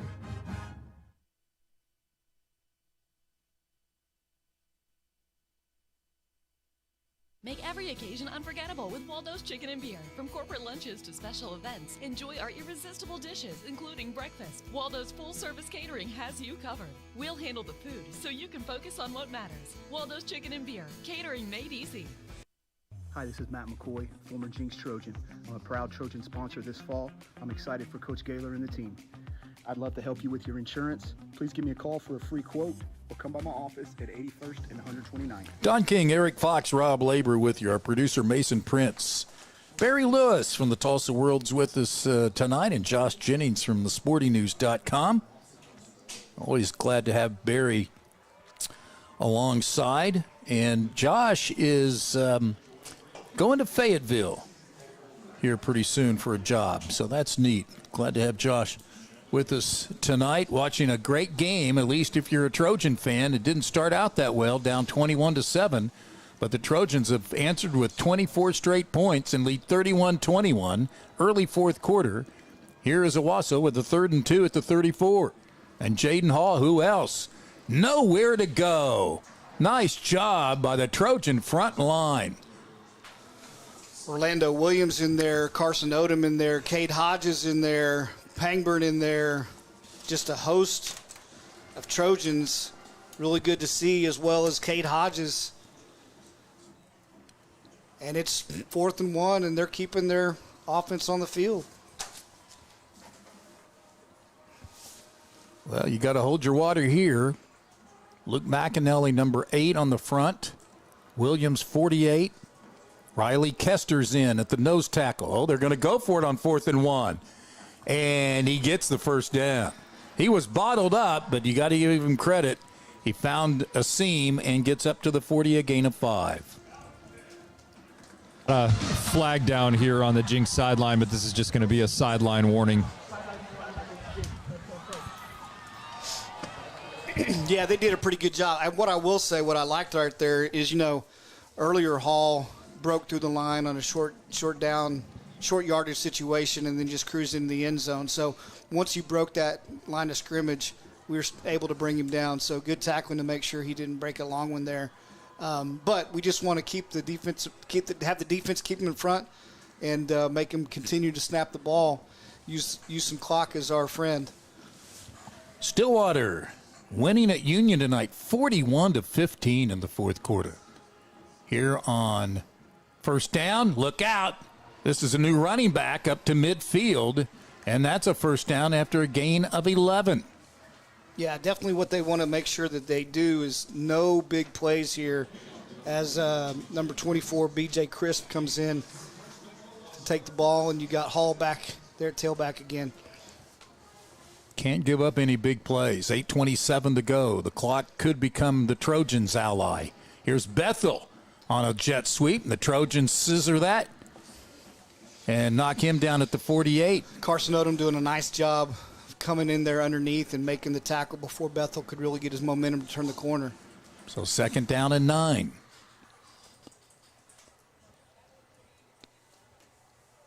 Julius Wilson, number 4, Bethel, number 1, their top receivers.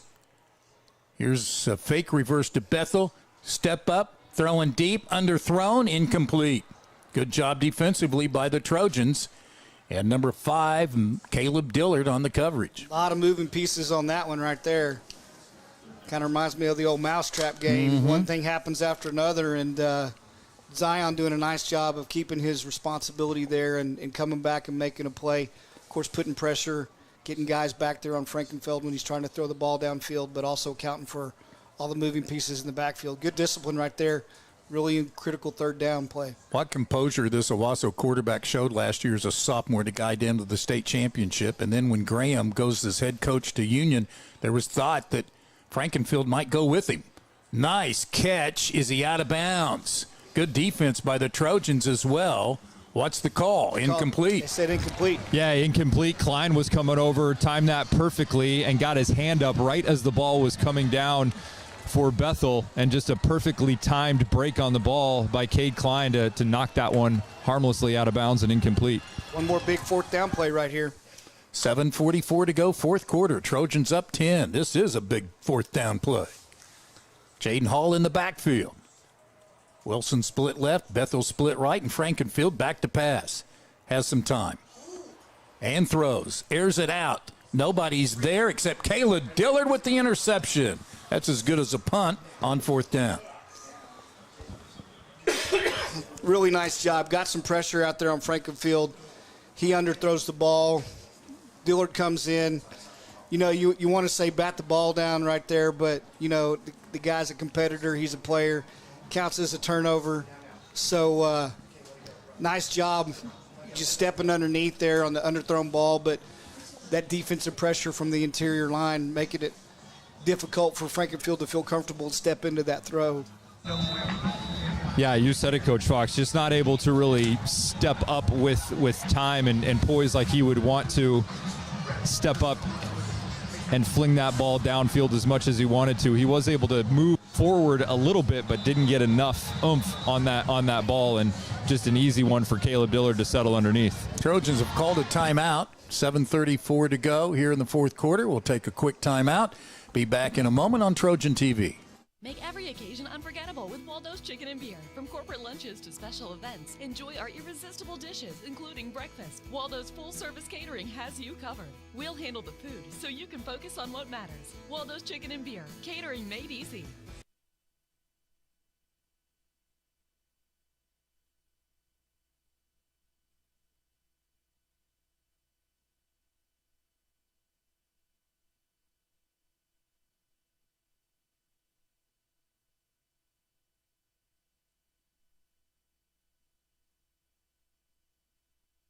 Hey Trojans, get the only card that donates to Jinx Public Schools every time you use it. TTCU Federal Credit Union has donated more than $160,000 so far. Support the Trojans with your card today. Trojans come out 1st and 10 at the 18-yard line. 7:34 to go, 4th quarter. Trojans up 31-21. By the way, at the end of the game, Rob Labor will be on the sidelines to visit with Adam Gaylor for our post-game interview and our player of the game from Waldo's Chicken. Good to see Dino here today from Waldo's Chicken. Came up at halftime. He and his wife Jessica to visit. A longtime sponsor of Trojan football. Really important drive right here. Even if, you know, you don't get in the end zone, put points on the board, you don't want to turn the ball back over. You want to keep some clock.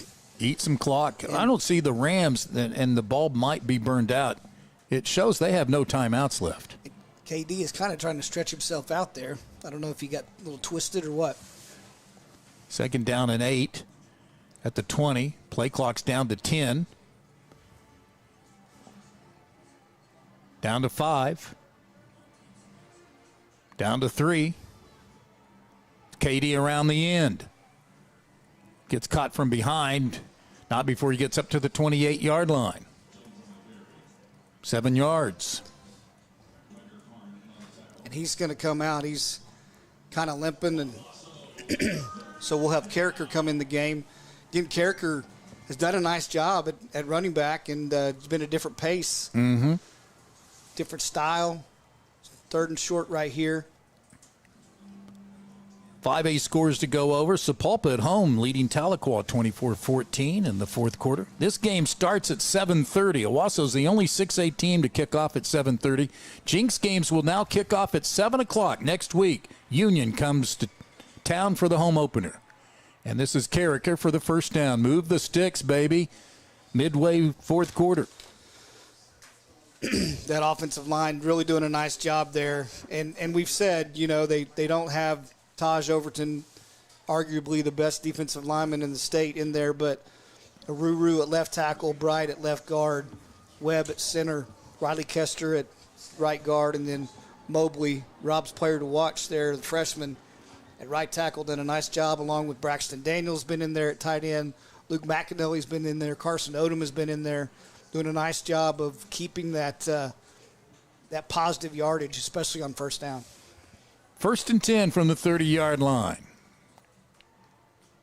Meters running with 5:15, and Carricker gets behind his pads, and look at him drive across the 35 up to the 36-yard line, maybe the 37.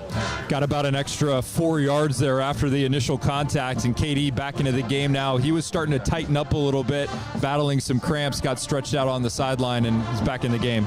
Thank you, Rob. Injury update brought to you by one of our sponsors, Advanced Orthopedics of Oklahoma, 81st and Lewis. Coweta at home, leading and upsetting Wagner 21-7. There's some big games this week. And this one was the premier game. According to Barry Lewis of the Tulsa World, it is not disappointed, even though Owasso jumped out to a 21-7 lead, and Jinx did not look too good at that point, but they have bounced back with 24 straight points. And KD tries to muscle his way to the first down marker. He'll be a yard short to set up 3rd down. We've given a lot of shout-outs to guys that have done a good job. Got to give a shout-out to this Trojan TV crew. Really appreciate Mason Prince and his team and what they allow so many people to do. I know got a friend, Larry Johnston, listening, Vietnam War veteran, listening from his house in South Bixby. Just so many people from all over can now participate in the Trojan football family as a result of Trojan TV. Yeah. So thank you to Mason Prince and all that his crew is doing.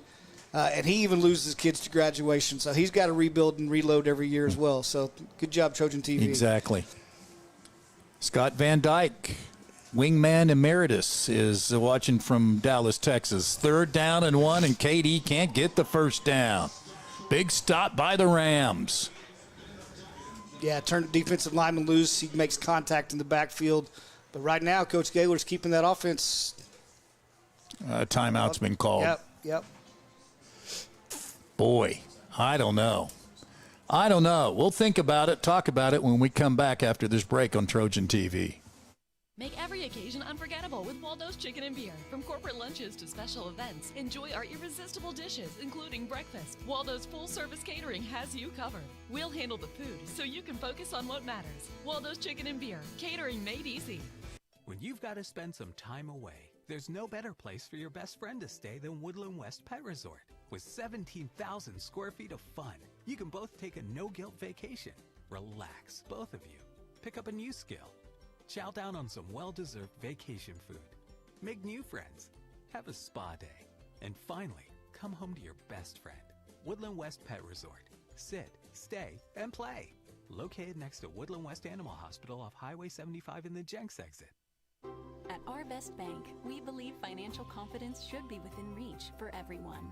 That's why we're here to help you plan and achieve your goals. So here we go, 4th down, and the Trojans are going to go for it. 4th down and 1 at the 39. Direct snap. KD, yes, sir. Move the sticks with 3.5 minutes to go. Boy, talk about courage on the road.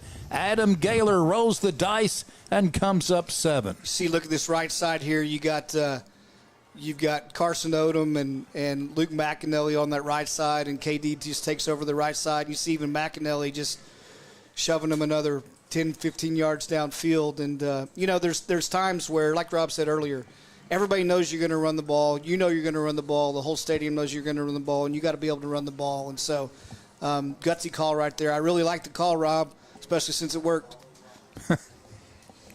Like that part especially, again, when you've got a guy like KD and the way this offensive line has been grinding for you, I think that was a fairly easy decision for Coach Gaylor to say, look, we need 3 feet, guys, and we can wind even more time off the clock, and all you need is a little push with as good as KD is after initial contact and keeping his legs moving.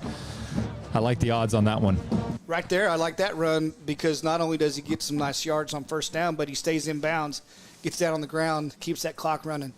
Under 2.5 to play, up to midfield for KD Jones, who right now 148 yards rushing, 32 carries. I'm pretty sure that 32 carries is a career high. Gazar's been brilliant tonight at quarterback, 14 of 18, 160 yards. No need to pass here on 2nd and 4. KD slips through one, can't slip through the second tackle. It's all right, though. The clock's running, under 2 minutes to go, minute 57 remaining, and Owasso does call a timeout, so they did have at least one timeout remaining. Loss of a yard there. We'll take a break, come back. This is Trojan TV. It's more than a job. It's more than a job. It's more than a job. It's more than a job. It's more than a job. It's more than a job. It's more than a job. It's a calling. Craving delicious tenders or crispy fried chicken? Hit the Waldo's drive-thru, open 7 days a week. Locally owned and operated in Broken Arrow, 71st and Yale, and coming soon to Owasso. Waldo's makes lunch and dinner a breeze. Waldo's Chicken, fast, fresh, delicious. Hi, this is Matt McCoy, former Jinx Trojan. I'm a proud Trojan sponsor this fall. I'm excited for Coach Gaylor and the team. I'd love to help you with your insurance. Please give me a call for a free quote or come by my office at 81st and 129th. Well, the Trojans can ice this thing if they can get a first down here on 3rd down and 6 at their own 48-yard line.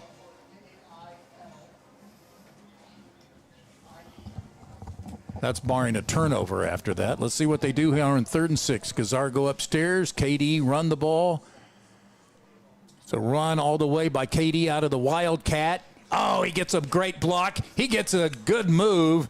And he spins his way to move the sticks again, and he's loving it.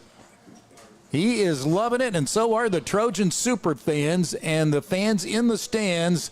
They're on their feet after that run of 7 yards. Yeah, everybody knows that we're running the ball, and so they're bringing run blitzes, and you've got guys getting in the backfield running through, but then he uses his athleticism, and nice job there again by Carricker out on the edge to get another block and get him some extra yards, and KD is feeling it and fired up. Just we got to take care of the ball security, and use the clock as your friend. I don't think Owasso has any timeouts remaining. Bill Blankenship with his arms folded. Can't believe it as the Trojans are in a victory formation. He cannot believe he had a 21-7 lead, had all the momentum in the world in that first half, and things changed. And the Trojans show you why they are 18-time state champions, why they are number 2 in the state, and why they will be 2-0 going into next week's Backyard Bowl for the first time since 2022. They're in the victory formation taking a knee. I was just going to say it's costing Coach Chronister a little bit of offensive yardage right there, but he'll take it for the win. Exactly. He's a team player. Only this will be just the second time in 6 seasons the Trojans will start at 2-0. And the last time they went 3-0 was 2018 in Keith Riggs' first year. What a celebration, and it snaps Owasso's 17-game home winning streak. It's emphatic. Second half, Trojans 31, Rams 21. What a big win for Adam Gaylor. What a big win for the Trojans as they come from down 14 and another big-time comeback. We'll take a break, and when we come back, we'll visit with the winning head coach and the Waldo's Chicken player of the game. Make every every occasion unforgettable with Waldo's Chicken and Beer. From corporate lunches to special events, enjoy our irresistible dishes, including breakfast. Waldo's full-service catering has you covered. We'll handle the food so you can focus on what matters. Waldo's Chicken and Beer, catering made easy. It's more than a job. It's more than a job. It's more than a job. It's more than a job. It's more than a job. It's more than a job. It's more than a job. It's a calling. At Our Best Bank, we believe financial confidence should be within reach for everyone. That's why we're here to help you plan and achieve your goals at every step. Because everyone deserves a financial partner who cares. Our Best Bank, we believe. Hi, this is Matt McCoy, former Jinx Trojan. I'm a proud Trojan sponsor this fall. I'm excited for Coach Gaylor and the team. I'd love to help you with your insurance. Please give me a call for a free quote or come by my office at 81st and 129th. Come with us to the new Meteora location on 61st and Yale. If you haven't been to Meteora before, you are missing out. From the large portions to the great prices, this is really one of the best places to eat in Tulsa. Not to mention the incredible service you receive from each team member. So get to Meteora on 61st and Yale as soon as you can, and don't forget to try the churros. And we welcome you back to a happy Owasso Stadium, at least happy for those super fans. Boy, did they have some fun tonight on a cool night. 60 degrees in game number 2, but the Trojans were red hot after Owasso led 21-7, and in their own territory, deep in their own territory, had to run. I don't know that it was a fake punt on this particular instance. I'm pretty sure it's fake. Yeah, I just think he dropped it. On 3rd and 20, they faked a punt and ran it from their own 10 and got bottled up. The Trojans scored 3-4 plays later. KD from 6 yards out to make it 21-14 at halftime, and then it was all Trojans in the second half. KD with 2 second-half touchdowns and an early fourth-quarter field goal by Owen Mahan to give Jinx some Matt McCoy insurance points, and the Trojans hold off 31-21. Caleb Dillard with an interception. He'll be our Waldo's Chicken player of the game with a 48-yard TD catch. It was the first touchdown of the night for the Trojans to tie the game at 7. The Trojans had to come back and tie it twice and then went ahead in the third quarter and win it 31-21. What a big statement for this team tonight, Eric Fox. Oh, yes, nice job. It had to battle adversity against a very talented team. A lot of skilled guys that are back from a team that really shocked a lot of people last year. I know it's a new coaching staff, but, a lot of the same pieces are here. Talking to Coach Brad Caleb, used to be a Jinx assistant who has been here for several years now. But all that to say, the Trojans had to battle through adversity, battle through mistakes that were made, battle through stupid penalties the first half, took care of that after the halftime. So really did a nice job of putting together a team win. I just think – the defense got to stop. Offense goes down on the long drive, scores. The special teams comes back and gets that turnover. That's just team play and just something that's going to have to continue throughout as we have a big backyard bowl game and then as we get into district play. Adam Gaylor will address his team now on the big-time comeback win. Well, it wasn't one of the biggest comebacks in Trojan history. That belongs to the win in the playoffs when they were down 19 and came back and beat Mustang at Mustang. But this will go in the record books as one of the bigger comebacks, down 14, come back to win at 31-21. Again, KD Jones with 3 touchdowns tonight and running the football. Let's see, he finishes the 160 yards rushing, so he'll enter the backyard bowl. 17 yards needed to pass his dad for 8th on the all-time Trojan list. And I think it's kind of interesting because I seem to remember that Kewan had a pretty memorable game against Union in the backyard bowl one year. Yes, he did. A couple of them. Yeah. But yeah, the one that I can't believe what I've just seen. Well, I can't believe it's one of the greatest. Still goes down as one of the greatest plays in not just Jinx history, but in the entire Oklahoma football history. When you talk to historians and people that have covered this sport for a long time, they certainly recall that great game. I think it was back in 2000. Yeah, but tonight, a huge shout-out to this coaching staff for finding a way to win and battle through, making sure that the kids didn't get their heads down, stayed locked in, stayed focused, just did their assignments like Coach Gaylor talked about with Rob at halftime. Don't play outside yourself, but just do your job, make tackles, block, do the things that are basic, and, the basics pay off. You spoke of assistant coach Brad Caleb on this Owasso staff. Josh Blankenship is back with his dad, Tim Beecham, another former Jinx assistant, wide receivers coach here at Owasso, Tracy Moore, Steve Neal, a former Jinx player, defensive coordinator, Josh Proctor. Remember, he had a 100-yard interception return at Jinx Allen Trimble Stadium. He's now back as the defensive assistant. Josh Dupree and Sean Jackson, former TU players. Dwight Dobbins, another one. But Jordan Johnson is back as a Owasso strength and conditioning coach. And it's nice to see Jordan and his wife, Jo, back, former Jinx strength coach. Let's go down for Adam Gaylor. All right, DK, thanks very much. Down on the field with head coach Adam Gaylor as the Trojans move to 2-0 with this win over Owasso. When you were talking to your team just then, I heard the phrase, keep swinging. That's exactly what you guys did. Tell me what was going through your mind at 21-7 and how you turned this game around. Oh, it's like I said at halftime, poor tackling, not executing. It was just all on us. Now, Owasso's a very talented team, but we were kind of helping them more than we should have. And so it was just having poise, understand that, hey, once we start doing the little things right, executing our blocks, executing our assignments, making the free hitter on defense, making tackles, we knew we could get back into it. It looked like nothing was going to come easy in the first half, especially with the running game and with KD. Obviously, everybody around the state knows what he's capable of and wants to stop him. How were you guys able to kind of grind away with that offensive line and start to build that momentum on that side of the ball? That's kind of, as a defensive guy, you face a tempo offense, and usually sometimes in the second half it kind of wears on you a little bit. So we're pretty big up front. I think they had a couple guys out or one guy out there in the second half, kind of hurt them a little bit, but we're still pretty big, and we were able to move people off the ball. And as a defensive guy, when he can run the ball at will, that's it does my heart good. When you win last week by 44 points, maybe you don't learn a ton about your team. You face an opponent tonight that's tough on the road, big step up in competition. What'd you learn about your squad tonight?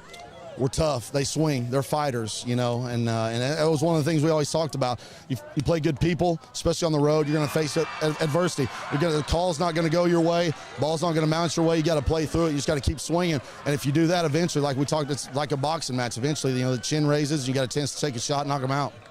Quick word about this guy. He's our Waldo's Chicken player of the game, and we're going to talk to him in a second. But I want to get your take on what he means to this team on both sides of the football. Man, when he comes off the field, it kind of breaks my heart a little bit, because when Five's out there on in all three phases, good things happen. So can't speak enough about the player he is, but also more importantly, just an outstanding young man. Guys that know Caleb know the type of person he is, but as phenomenal as he is on the field, he's just as or more off the field. So super proud of him and the huge plays he made tonight. I know there's a lot more media waiting to talk to you. Coach, appreciate your time as always. Congrats on the victory. Thank you. Hey, Rob, that's head coach Adam Gaylor. If I can interrupt you for just a second, Caleb. I'll run down Caleb's numbers for you. The interception and 5 tackles on defense, and of course, 5 catches for 94 yards and that big touchdown. So take it away in the interception. All right, yeah, Don King upstairs just going through your stats there. So the interception, the big touchdown reception, 5 catches, 94 yards, and the pick. Caleb Dillard is our Waldo's Chicken player of the game. Tell me just your mindset when the scoreboard reads 21-7 in their favor, and what you guys did and how you were able to turn the tide and come back to win this game. All week, we were talking about, there's going to be highs and there's going to be lows, and they obviously came out and we faced some adversity, and then we came into the locker room, Coach Gaylor, we knew this was going to happen, but we got to we got to strike back, like he was saying, like a boxing match. They going to hit you, but we got to hit back. There's 12 rounds in a boxing match. It ain't just one round. We came back and we had that intensity, and we came out and did what we did. Tell me about just the second half when you guys come out. You're down by 1 touchdown. You tie it up. You take the lead. Everything seems to be building and rolling. Did you get the sense that we're a runaway train at this point? There's no stopping us now. Yes, sir, I did, because I knew coming out the half that we had more energy and that we had the momentum coming out the half. Even though we were down, we have that Trojan mindset that we don't let up till there's all zeros on the clock. So. You just heard your head coach say that it breaks his heart when you come off the field. What does it do to you when you have to come off the field those rare times that it happens in the game? It hurts because, I want to be out there for my team, but I know we got guys that can step in behind my back and do it. Same thing I can do. I believe in my guys just as much as they believe in me. So, yes, sir. Tell me what it says just about this team. And I know it's early in the season. You guys have a lot of building and growing to do, but what does it say about this team to get this win on the road in a tough environment? It just shows how much work and how much time we spent on chemistry this summer, making sure we're building as a team and not me, you know what I mean? We're a team, and we're coming for that gold ball for sure. Caleb, appreciate the time. Congrats on a great game. Thank you very much.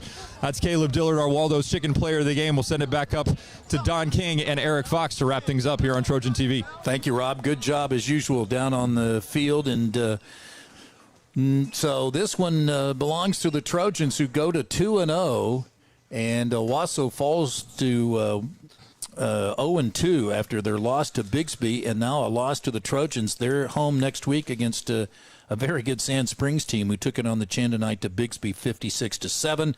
Union took it on the chin at home tonight to Stillwater 41-15. Broken Arrow wins at Fayetteville in overtime 17-16 to wrap up a couple of other scores. You want to talk about tonight's game or next week?